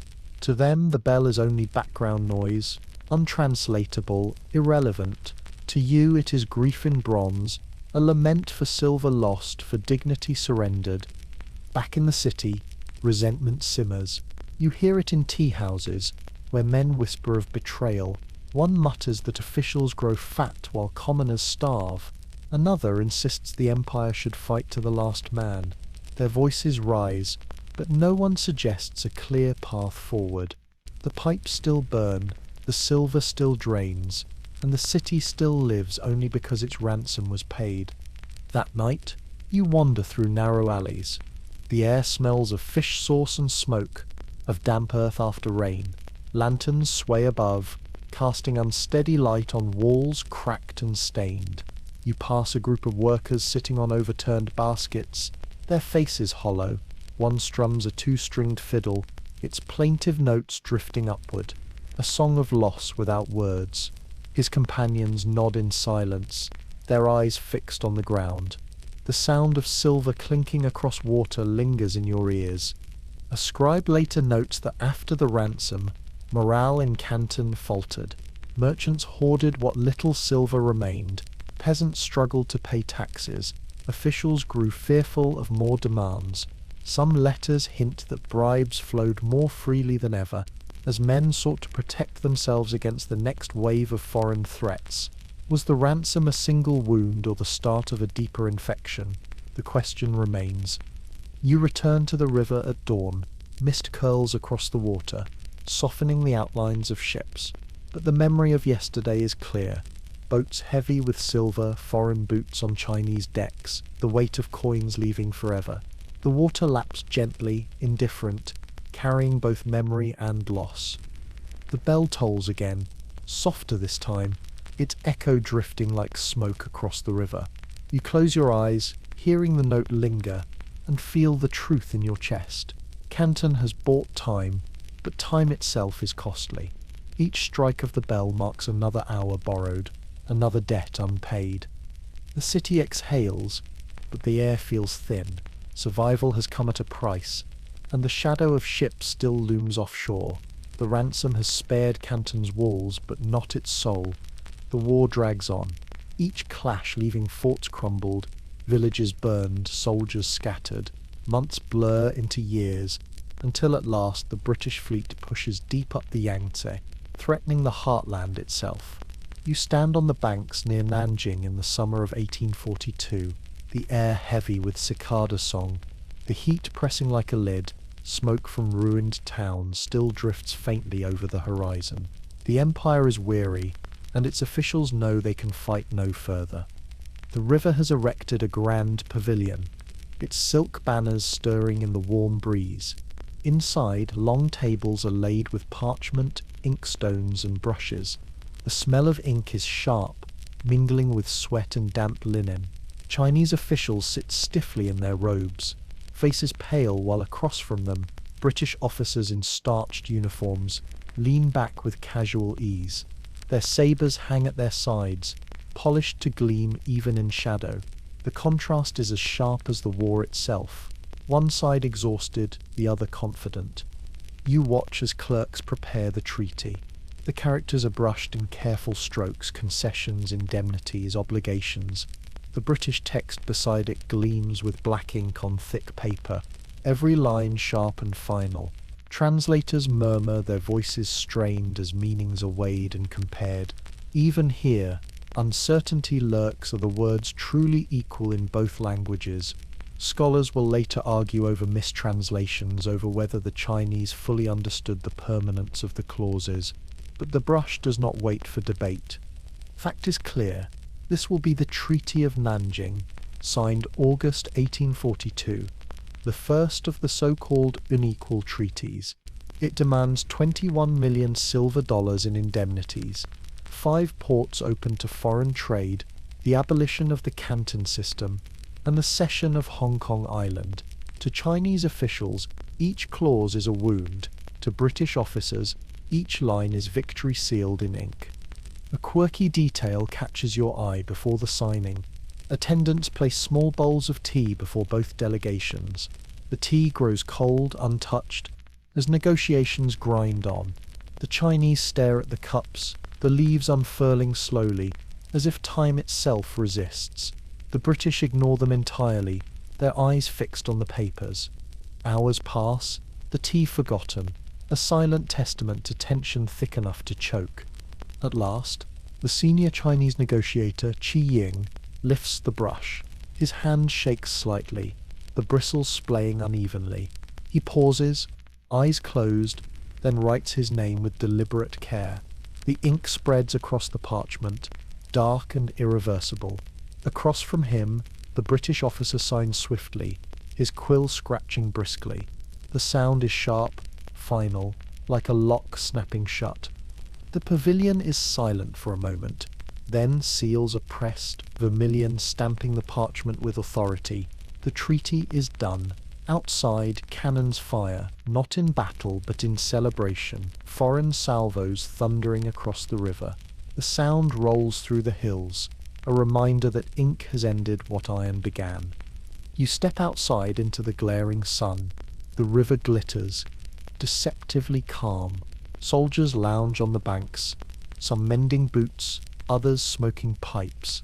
Chinese villagers watch from a distance, their faces unreadable, their lives about to be altered by forces beyond their choosing. The bell of a distant temple tolls, its sound faint against the foreign cannon's roar.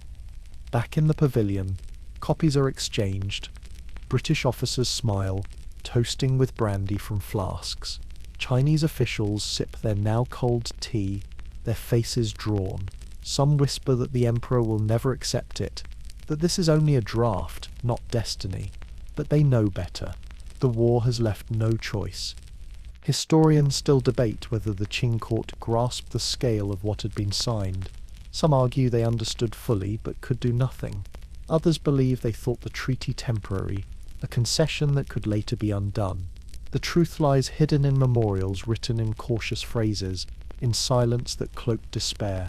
You, standing amid the scrolls and ink, feel the weight of inevitability pressing down. That evening you walk through Nanjing's narrow streets. The city is quiet, its walls scarred, its markets subdued. A group of children chase one another in an alley, their laughter thin, out of place. A vendor sells steamed buns from a basket, the smell of yeast and scallions cutting through the damp air. Life continues, as it always does, but beneath it flows unease.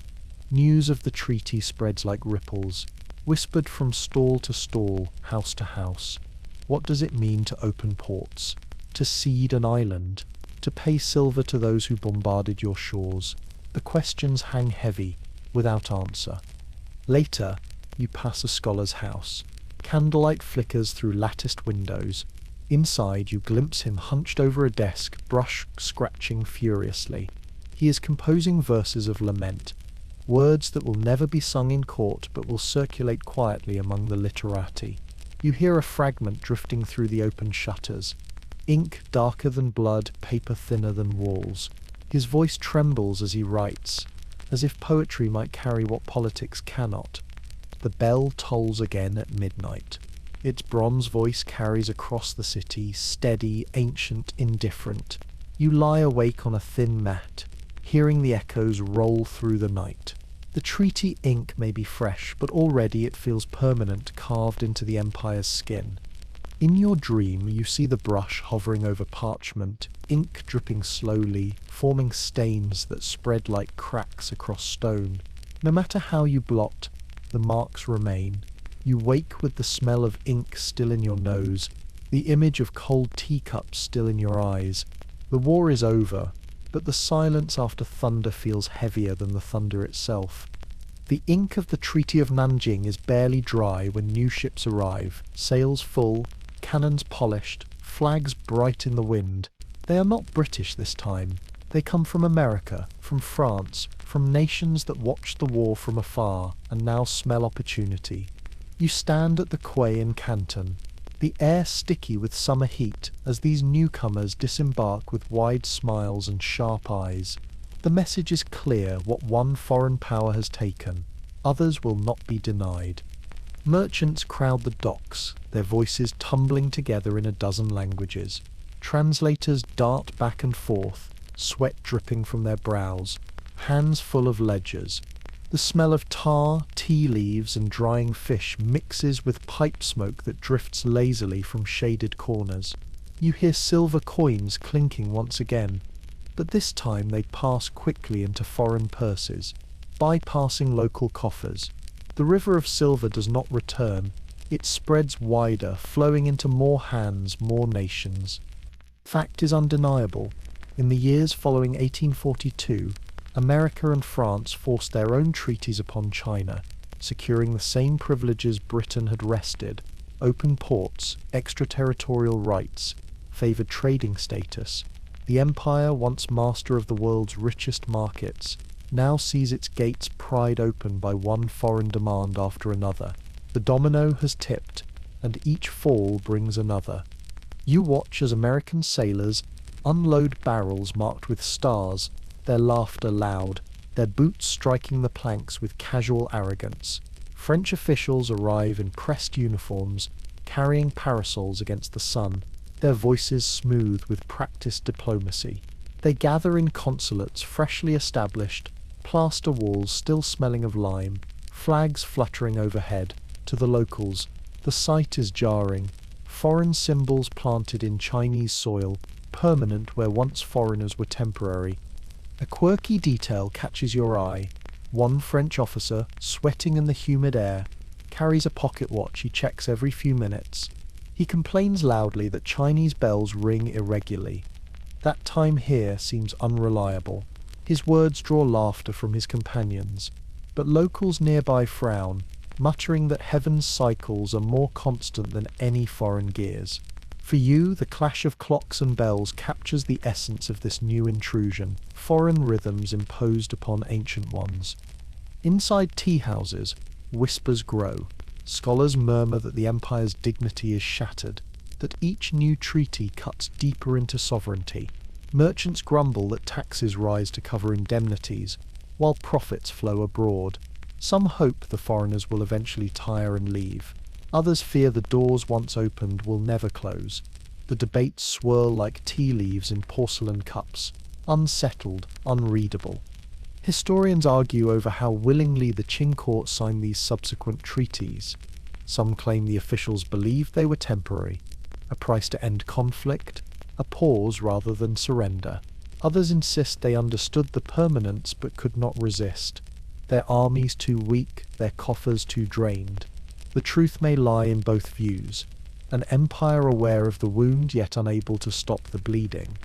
You walk through the foreign settlement at night. Gas lamps burn along the streets, their yellow glow unfamiliar against the darkness. Music drifts from open windows, violins, pianos, instruments rarely heard here before. The sound is strange, sharp, almost mournful. Local children gather outside, wide-eyed, listening, whispering to one another about the oddness of foreign melodies. A boy claps his hands to mimic the rhythm, then runs laughing into the night. For him it is curiosity. For his elders it is intrusion. Back at the river you see smugglers at work again. Though opium was never formally legalized by Nanjing, trade flows with little hindrance now. Foreign ships anchor openly, their goods moving freely into warehouses. The smoke drifts not only through alleys but into the countryside, carried by networks spreading wider each month. Farmers who once traded only grain now see pipes in their villages, haze in their halls. The domino effect is not just diplomatic but social, economic, human. One evening you join a gathering of scholars in a dim courtyard. They sit around a stone table, candles flickering, scrolls spread before them. Their voices are low, tense. One insists the empire must adapt, learn foreign technologies, strengthen its fleet.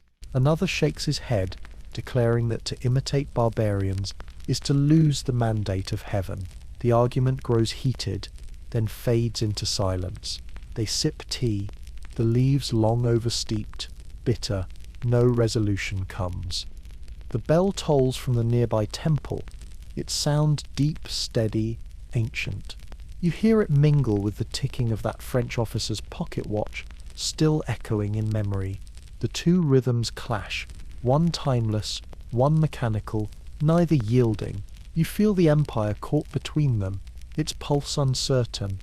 By dawn, more ships arrive. Their flags flap boldly in the wind. Their cannons gleam. You count them like waves breaking. First Britain, then America, then France. Each brings its demands, each leaves with concessions. The dominoes fall, one after another, until the pattern feels endless. A villager beside you mutters bitterly. When one wolf feeds, others come. His words settle heavy in the humid air. You look at the ships, at the officials signing papers with tired hands, at the smoke curling from hidden pipes. The wolves have come, and they do not leave. The bell tolls again, its bronze note vibrating through your chest. You close your eyes, hearing the echoes of pens scratching, coins clinking, watches ticking, cannons rumbling. The Empire's walls are not broken by siege alone, but by parchment and ink, by clauses and signatures, by demands repeated until resistance crumbles. You breathe deeply, the air damp and heavy, carrying both the scent of tea leaves and the smoke of pipes. The domino has tipped, and now the line stretches far into the horizon, each fall inevitable, each strike echoing louder. The air of Canton once smelled of tea leaves drying in warehouses, of silk rolled into bolts, of spices spilling from sacks. Now another odour clings to the alleys, heavier, sweeter, bitter at the back of the throat. You walk through the foreign quarter at dusk and the haze is unmistakable. Opium smoke drifting from open doorways, curling out of windows, sinking into your hair and clothes.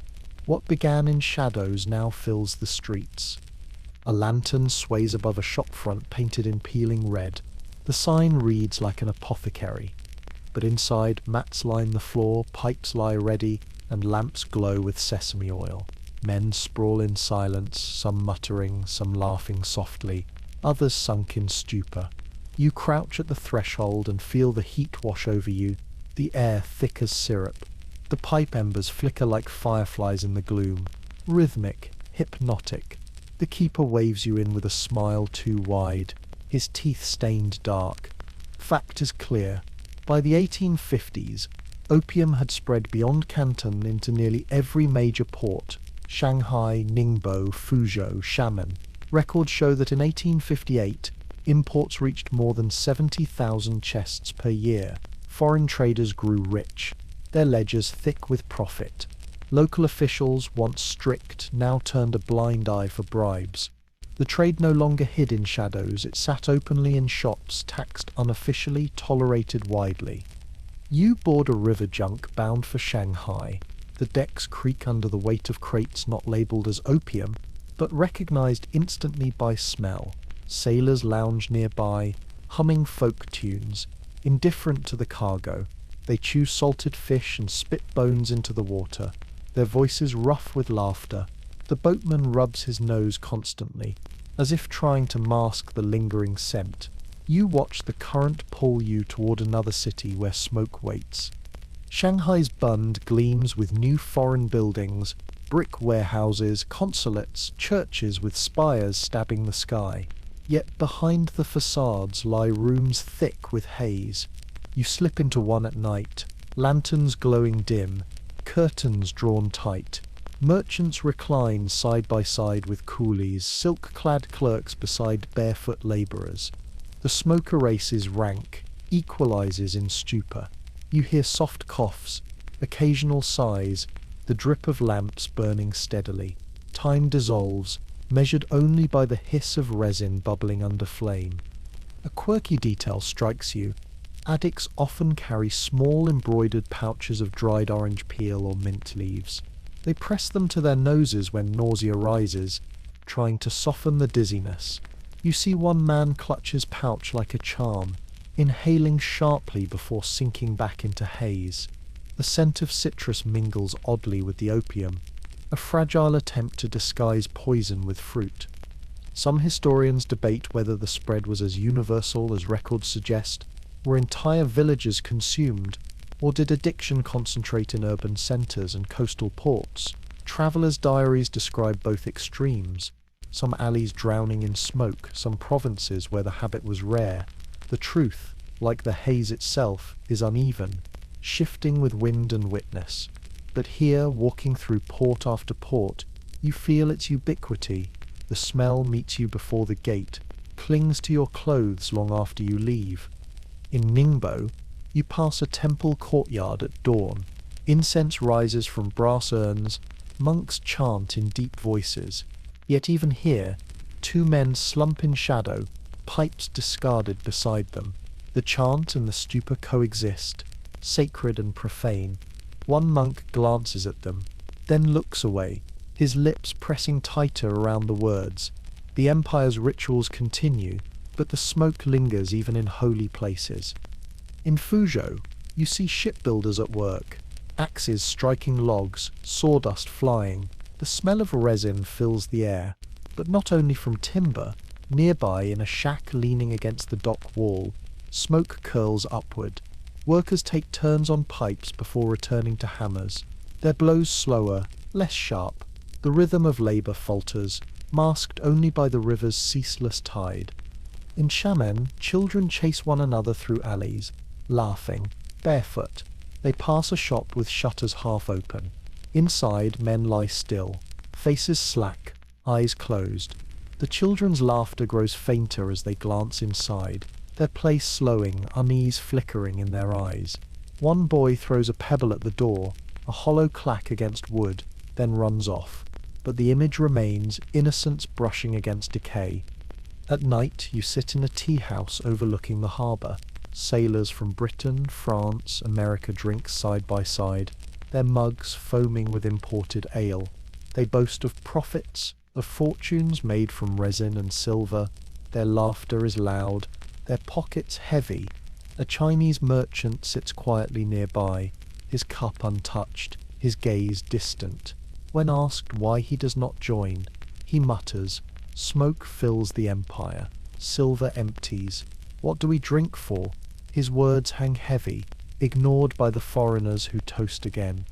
The bell tolls faintly from a temple up the hill. Its tone is soft, nearly drowned by harbour noise. But you hear it, it reminds you of a different rhythm, older than trade, older than treaties. Yet even the bell seems dimmer beneath the haze, its bronze voice muffled. You lie awake in a boarding house, the walls thin, the air carrying smoke from neighbouring rooms. Every breath feels tainted, heavy. You hear coughs through the wood, groans, the shuffle of feet seeking another pipe. Sleep comes slowly, uneasy, filled with dreams of drifting in black water. By dawn, the streets bustle again. Merchants hawk wares, children fetch water, soldiers march in drills. Life continues, as it always does, but beneath it flows the haze, persistent, sticky, invasive. It clings not only to walls and lungs, but to memory, to reputation, to history itself. Some officials whisper of reform, of stricter enforcement, of new decrees. Others shrug, taking bribes, dismissing the smoke as inevitable. Letters from this period reveal contradictions. Optimism of crackdowns, resignation of futility. Did the empire truly try to halt the tide, or did it already surrender in silence? The debate remains, blurred as the haze itself. You stand again on the quay, the sea breeze tugging at your sleeves. Ships load and unload endlessly, crates shifting, coins clinking. The smoke drifts behind you, out of alleys and shops toward the horizon. The empire's ports, once proud gateways of wealth, now breathe with the rhythm of pipes. The bell tolls once more, clear but faint. You close your eyes, hearing its echo. For a moment you imagine the haze lifting, the harbour bright, the air sharp with tea and spice again. But when you open your eyes, the smoke still curls, patient, unyielding, in every port. The year is 1856, and the air in Canton carries a tension sharper than the clang of bells. You stand at the edge of the harbour, the Pearl River glinting under the midday sun. Ships crowd the water, their sails bright, their flags snapping in the wind. Among them is a small Chinese-owned vessel, modest, patched, but flying the red ensign of Britain. Painted on its stern in faded letters is a curious name, Arrow. Customs officers clamber aboard, their boots thudding on planks, their robes flaring in the breeze. They accuse the crew of piracy, of smuggling, of violating imperial law. Voices rise, Fists wave, ropes creak, the sailors protest, insisting their vessel sails under foreign protection. The officers scoff, tugging at their queue braids, hauling them off in irons. You watch as the boat rocks violently, lanterns swaying, the flag flapping torn. Fact is recorded plainly. The Arrow incident ignited the Second Opium War, though its British registration had expired. Officials boarded it, arrested Chinese sailors, and lowered its flag. To the foreigners, this was an insult, a violation of treaty rights. To the Chinese, it was enforcement of law. The clash of interpretations lit a spark that foreign powers fanned eagerly into flame. A quirky detail lingers in memory. One sailor, dragged ashore in shackles, clutched a small bamboo flute. Even as he stumbled, he raised it to his lips, blowing a shrill, broken note. The sound carried faintly over the harbour, discordant, defiant, before the flute snapped in the officer's grip. The fragment of music hung in the air long after silence returned. News spreads quickly. Foreign merchants storm consulates, their voices rising in outrage. They speak not of expired registrations or local jurisdiction, but of insult to national honour. The British consul demands release, apology, compensation. The Qing officials hesitate, debating behind closed doors, their fans flicking nervously. The silence becomes as dangerous as refusal. Soon the harbour shakes again with thunder, not of voices but of cannons. British ships fire on Canton's defences, their shells splintering walls, tearing roofs, sending civilians fleeing through narrow alleys. Smoke rolls upward, black against the sky, blotting the sun. You taste ash on your tongue, feel grit sting your eyes. The roar is unrelenting, a rhythm of destruction. You run with the crowd, sandals slapping stone, children crying, merchants dragging bundles of cloth, bells toll wildly from temples, a frantic chorus against the thunder of guns. You duck into a doorway as a shell bursts nearby, the shockwave rattling your bones, showering tiles into the street. When you emerge, the air is thick with dust, the sky dim despite the hour. Historians argue whether the British truly sought justice for the Arrow, or seized the incident as a pretext. Many point to eagerness for further concessions, for wider trade, for legalization of opium outright. Some call it accident, others inevitability. Standing amid rubble, you feel the truth is less important than the outcome. Fire has returned to the coast. French voices joined soon after. A missionary had been executed inland, accused of violating Chinese law. France claims outrage, demands redress, and aligns with Britain. Their fleets sail together, iron and fire united, their flags bright in shared ambition. You watch their ships anchor side by side, cannons gleaming in the same sun. The river is no longer China's alone. It belongs to powers whose thunder drowns all protest. Inside Canton, the mood fractures. Some officials call for negotiation, others for defiance. Soldiers march through streets, drums beating, but their faces are drawn, their weapons outdated. Merchants whisper that another ransom will be demanded. More silver drained, more dignity lost. The people huddle in alleys, eyes wide, waiting for what will fall from the sky. At night, the bombardment glows on the horizon. Flashes of orange light the clouds, each burst followed by a low, rolling echo. The air smells of sulphur, acrid and sharp. You lie awake, floor vibrating beneath you, ears ringing with constant thunder. Every creak of wood sounds like cannon fire, every shadow like smoke. A curious detail catches your attention. Foreign sailors, between bombardments, fire rockets into the sky for amusement. They streak upward, leaving trails of sparks, exploding in bursts of colour. Children hiding in alleys peek upward, eyes wide, torn between terror and wonder. To the sailors it is play, to the children it is confusion, fireworks mingling with war. You pass through a ruined street at dawn. Walls are cracked, windows shattered, roofs collapsed. The smell of burned rice and scorched wood fills the air. A woman kneels in the rubble, clutching a broken teapot, her hands trembling.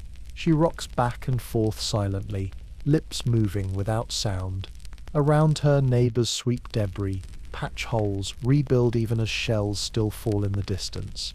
Life refuses to stop, even under fire. Officials meet again in their halls, robes fluttering, brows furrowed. They debate terms, possibilities, honor. Some insist on resistance, quoting ancient verses of loyalty. Others argue survival demands compromise. Their voices echo off walls, but the thunder outside drowns them. The debate feels hollow when cannons decide.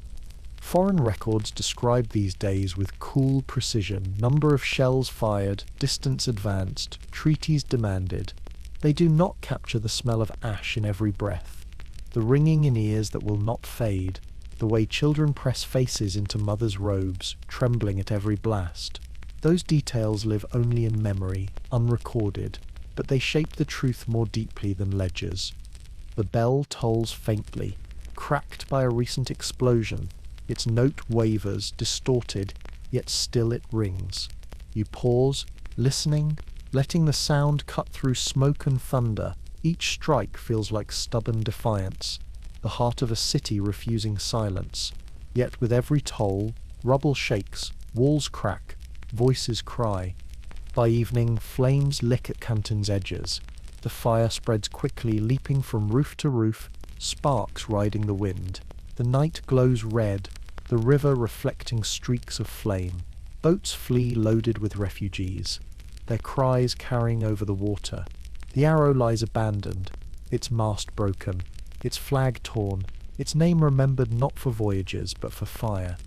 You close your eyes, the roar of cannons still in your ears, the smell of smoke still in your lungs. The spark of one small incident has become a blaze, consuming a city, a war consuming an empire. And you know the fire will not stop here. It will spread farther, brighter, hungrier. You walk beneath towering gates carved with dragons, their scales glimmering faintly in the pale autumn sun. The path curves through groves of ancient cypress, past shimmering ponds where carp glide in lazy circles. Ahead rise the pavilions of the Yuan, the garden of perfect brightness, the emperor's summer palace, the jewel of the Qing. Marble balustrades gleam, bridges arc gracefully, and halls stretch in a harmony of painted beams and tiled roofs. It is a vision of paradise on earth, centuries of artistry woven into stone and wood. But paradise has become a battlefield. The air carries the smell of powder and smoke, sharp against the sweetness of late chrysanthemums blooming in the courtyards. You step over broken tiles, hear the crunch underfoot. Soldiers, foreign and Chinese alike, move through the grounds, their boots leaving muddy prints across mosaics once polished for emperors. Voices echo, shouts in English and French, orders barked, laughter rough. The elegance of the garden collides with the chaos of war. Fact stands grim in October 1860.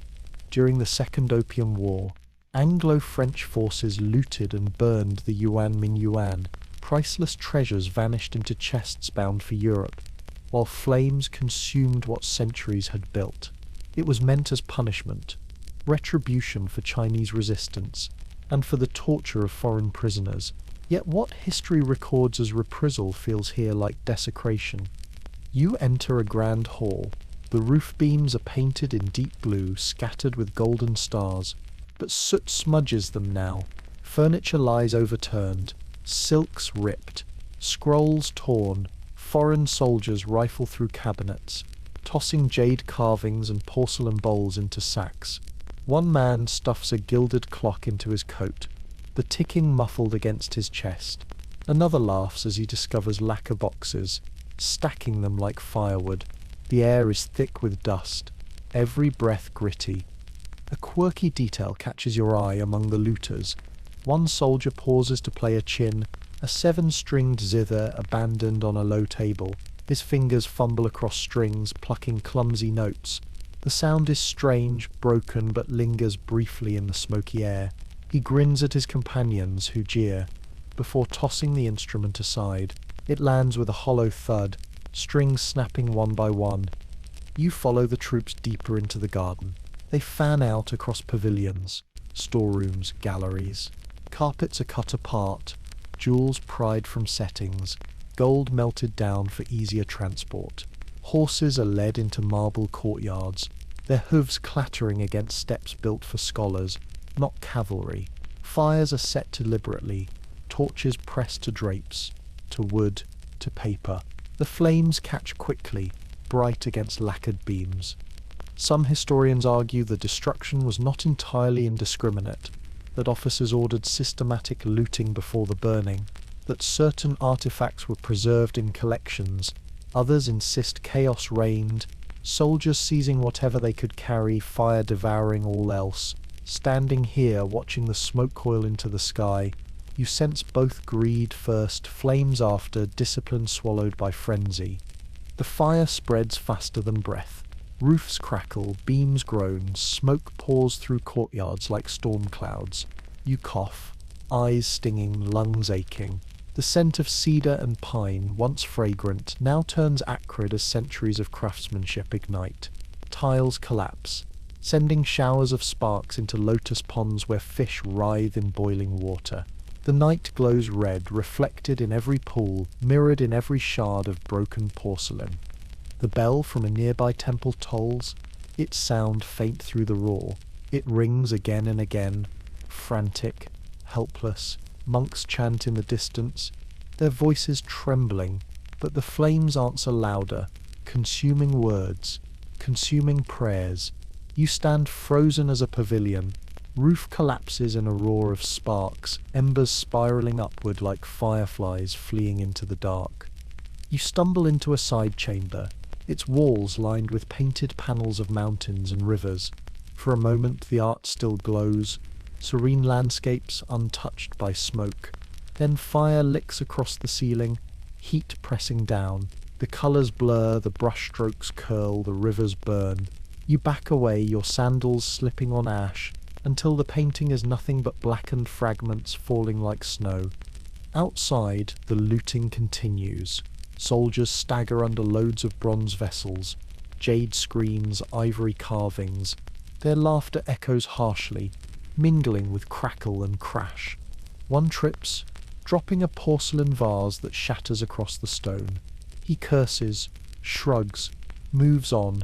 Another prays gemstones from a crown, stuffing them into a pouch. The treasures of dynasties vanish piece by piece, like sand scattered by wind. At dawn, smoke still hangs over the ruins. The Yuanming Yuan is no longer a garden but a graveyard. Charred beams jut like bones, ponds are choked with ash, statues stand blackened and broken. The air smells of wet soot and scorched silk. You walk slowly, each step crunching on shards. Silence hangs heavy now, broken only by the occasional crash as another roof caves in. Historians continue to debate whether the destruction was a calculated message or uncontrolled vandalism. Was it punishment meant to humiliate the Qing, or looting fueled by greed disguised as policy? The arguments matter less here, where ruins speak louder than motives. You run your hand along a scorched column, the wood flaking beneath your fingers, and feel loss more than explanation. Locals creep into the ruins cautiously. Women cover their mouths against smoke, children cling to skirts, men search for anything salvageable, coins overlooked, scraps of fabric unburned, fragments of jade missed by looters. One boy holds up a cracked porcelain shard, marvelling at its painted blue wave, before tucking it into his sleeve as treasure. Even in ruin, beauty lingers in fragments. The bell tolls again, slow and mournful. Its bronze voice rolls across the ruined grounds, resonating through smoke, through ash, through silence. You stand among the blackened pavilions, hearing the notes stretch into the sky, and wonder how many generations will remember this sound, this fire, this garden turned to cinders. You close your eyes. Behind your lids you still see flames, still hear wood collapsing, still smell silk burning. The Yuanming Yuan, once called a paradise, now lingers only in smoke and memory. Its loss is more than walls and treasures. It is the empire's dignity, scorched in the eyes of the world.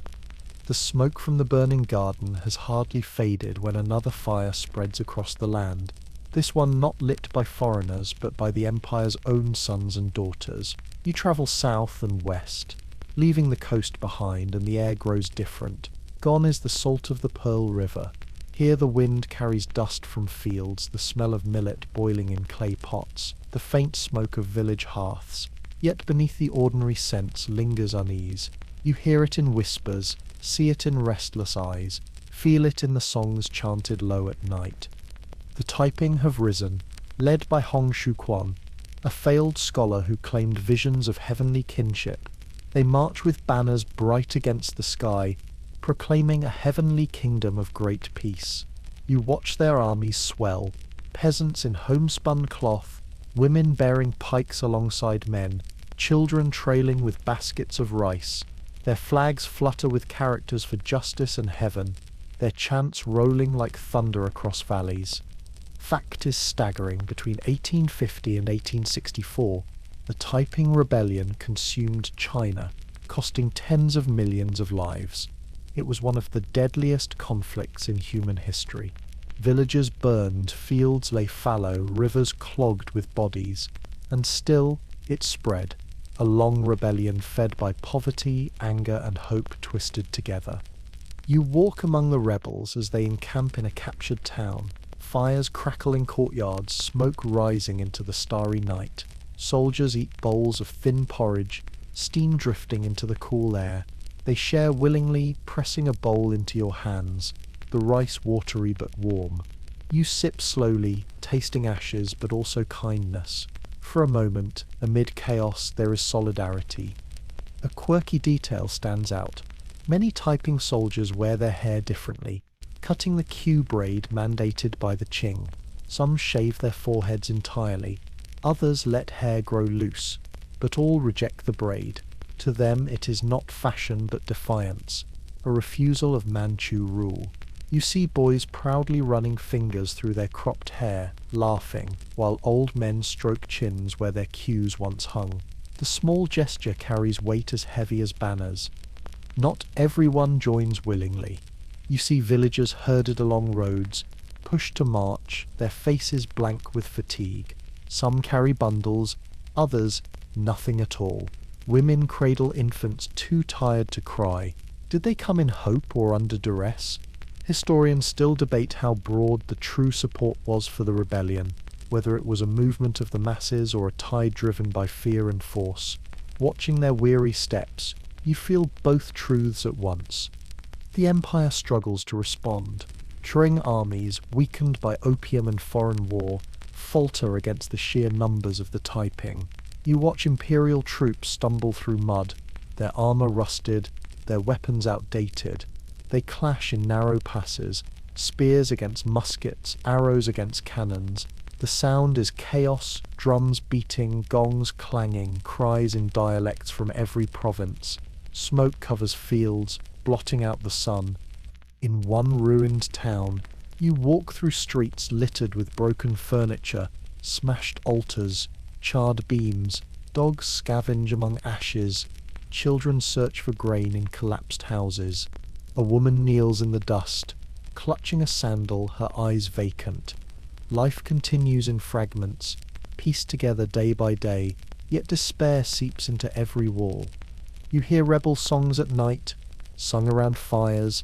Their melodies are rough, their words fierce, calling for the end of Qing rule, for the dawn of new order.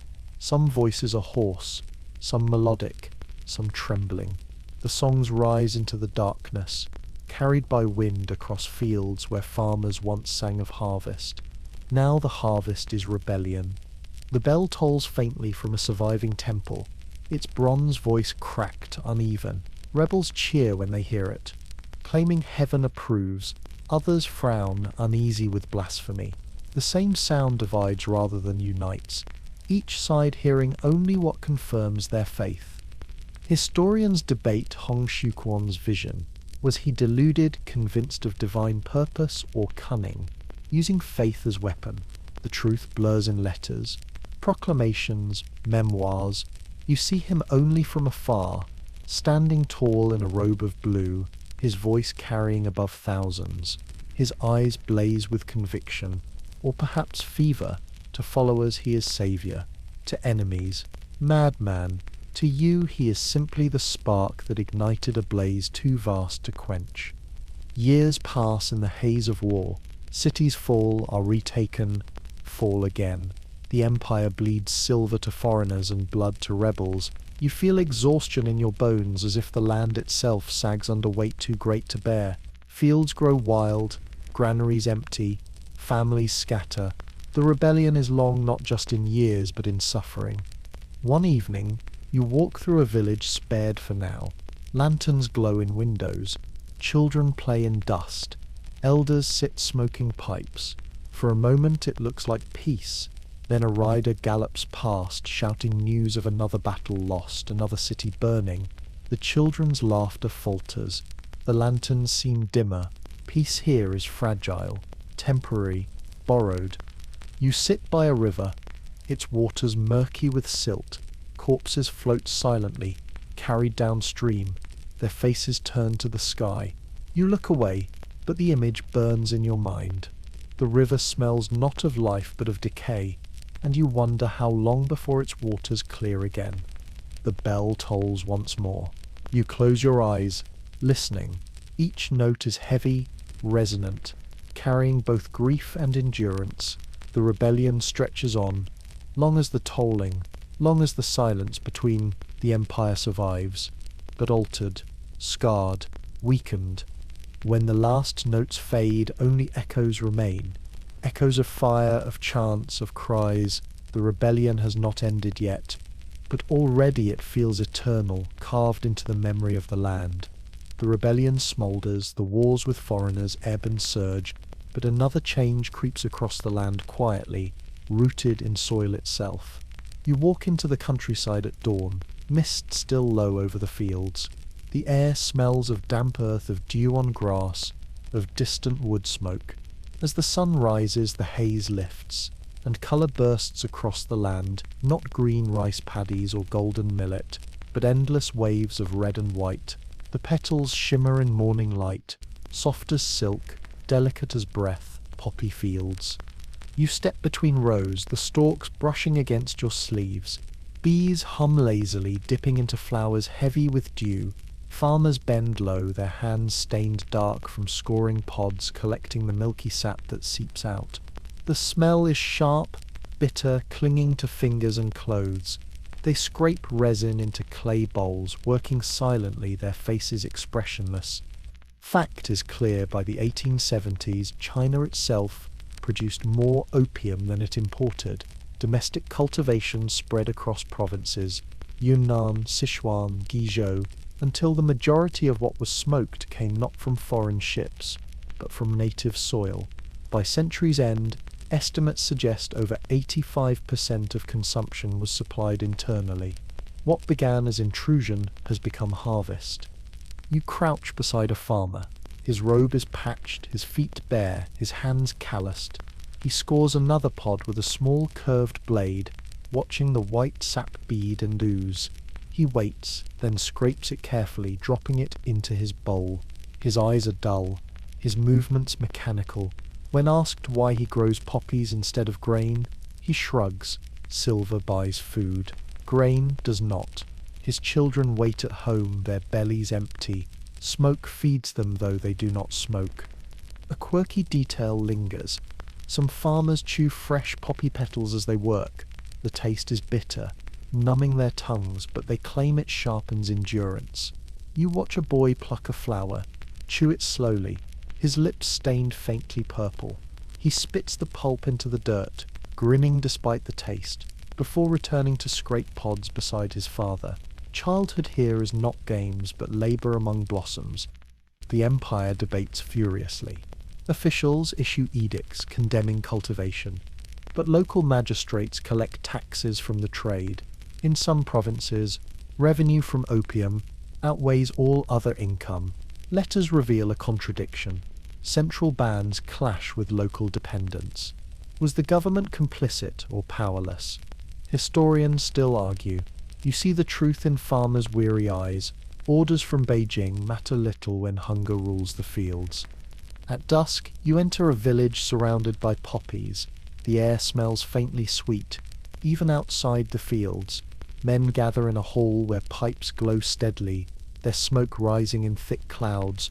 Women sit outside, sewing by lamplight, their faces tight with fatigue. Children doze in laps, their hair smelling faintly of smoke carried on their father's clothes. The entire village breathes the haze, whether or not they inhale directly.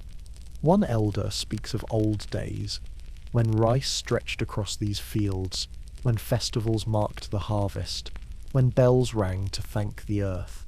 Now the bells ring less often, their tones muffled by smoke. His voice trembles, his eyes wet. No one answers. The younger men stare into their pipes, the glow reflecting in glassy eyes. You travel farther west into Yunnan, where terraced hillsides once green with grain now ripple with red petals. The view is breathtaking, almost beautiful, like brushstrokes of living colour across mountains. Yet the beauty feels hollow. You imagine emperors once boasting of rice that fed millions, of silk that clothed the world. Now the empire feeds an addiction, trades sustenance for stupor. Historians debate the exact scale of domestic production. Some argue the numbers were exaggerated by foreign observers eager to paint China as weak. Others insist the estimates may understate the true spread. The uncertainty lingers, like mist that never fully clears. But as you stand among hills rolling with poppies, the scale feels undeniable. A bell tolls from a mountain monastery nearby. Its sound floats over the fields, pure, resonant, calling monks to prayer.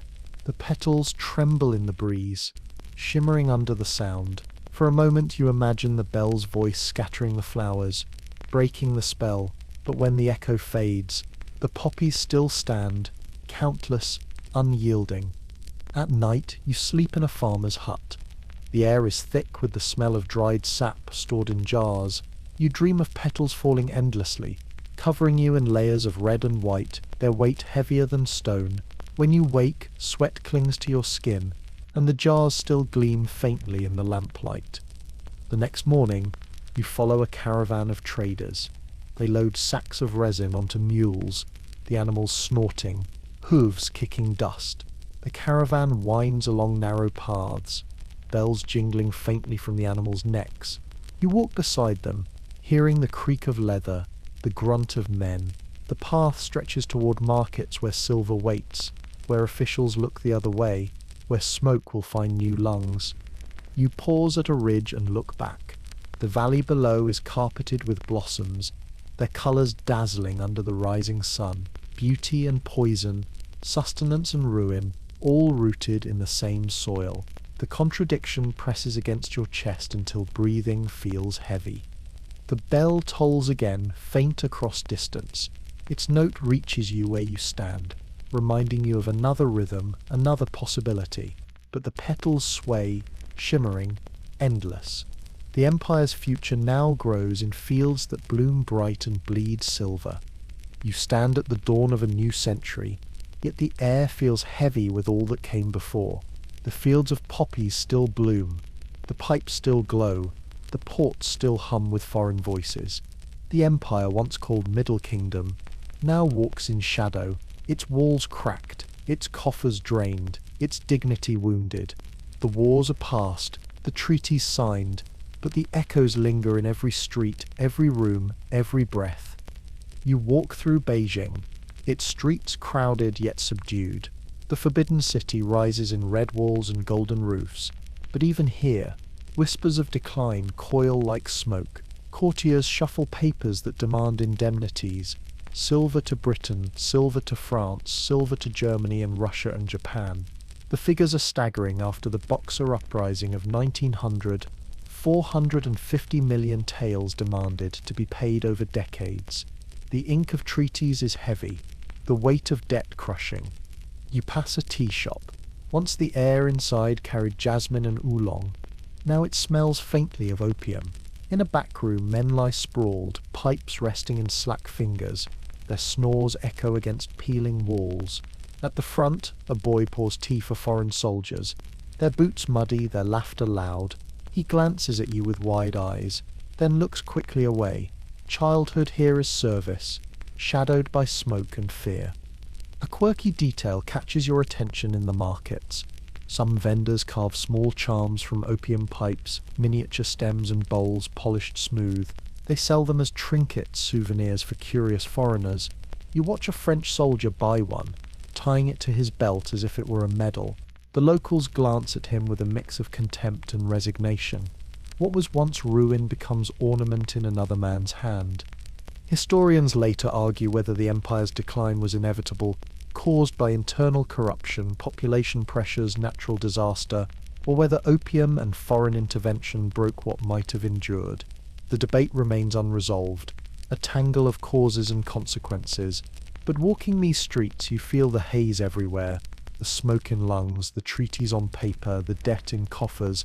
Shadows lengthen not by fate alone, but by human choices, repeated and compounded. You travel south again, to Canton, Shanghai, Tianjin. The treaty ports bustle with trade, steamships unloading textiles, railways clattering with coal and steel. Modernity arrives, but it is not owned. It is leased, borrowed, foreign managed. You stand in the Bund of Shanghai, buildings in European styles rising along the river, their clocks chiming hours alien to local bells. Chinese coolies haul sacks on their backs, while foreigners toast in clubs above.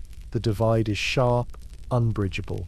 In alleys behind, the pipes glow. Smoke drifts upward in ribbons, carrying with it strength, silver, dignity. Records suggest that by the late 19th century, up to 1 in every 10 Chinese adults was a regular opium user. Some doubt the accuracy, arguing the numbers inflated by missionaries or officials. Others insist the truth was worse, the statistics undercounting rural villages.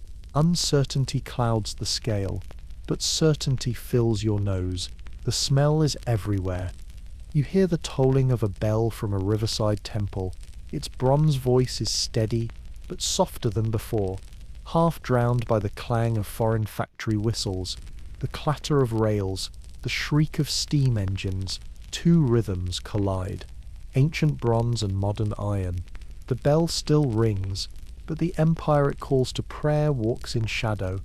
You stop in a countryside village. The poppy fields shimmer red, the children play among them, their laughter high and bright.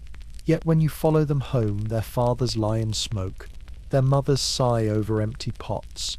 The laughter is real, but so is the hunger. Shadows and light coexist, each fragile, each fleeting. In Beijing once more you glimpse young scholars gathering in tea houses. They argue heatedly about reform, about Western learning, about new paths forward. Their voices are urgent, their eyes alive. Some insist opium must be eradicated, industry embraced, treaties renegotiated. Others despair, convinced shadows are too deep. Their words rise like sparks, brief flashes in heavy air. Perhaps one day they will kindle flame. The bell tolls again, echoing faintly. You pause, listening. It feels like a heartbeat that refuses to stop.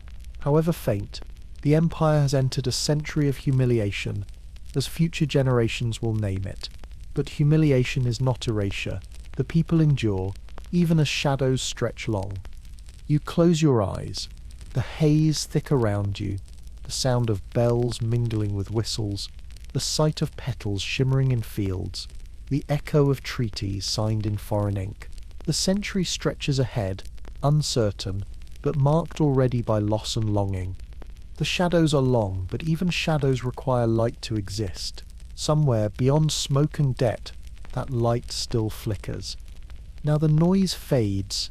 The cannons, the shouting, the scribble of ink on treaties, all of it drifts backward away from you.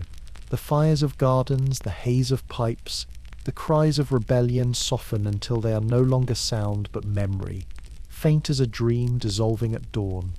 You breathe slowly, and the air is cool. The weight of smoke lifts from your chest. The ground beneath you feels steady again, no longer trembling with thunder. You walk through silence. the ruins dissolving, the rivers smoothing into calm water. Ahead, a bell tolls one last time. Its bronze voice is gentle now, low and steady, as if it beats not for empire but for you. Each note slows your heart, deepens your breath, quiets your thoughts. You listen, and the echo seems endless, stretching outward into stillness. The shadows recede. The world of treaties and wars and smoke slips farther behind, as though a door closes softly. You are left with only calm, the calm of distant fields at night, the calm of stars above a quiet roof, the calm of your own breath in rhythm with the dark. You are safe now. The past drifts away, its weight no longer yours. The river flows on without you. The bells toll for other ears. Your body sinks deeper into blankets. Your eyelids heavy, your breath slow. The world of shadow fades into silence, until nothing remains but rest. Sweet dreams.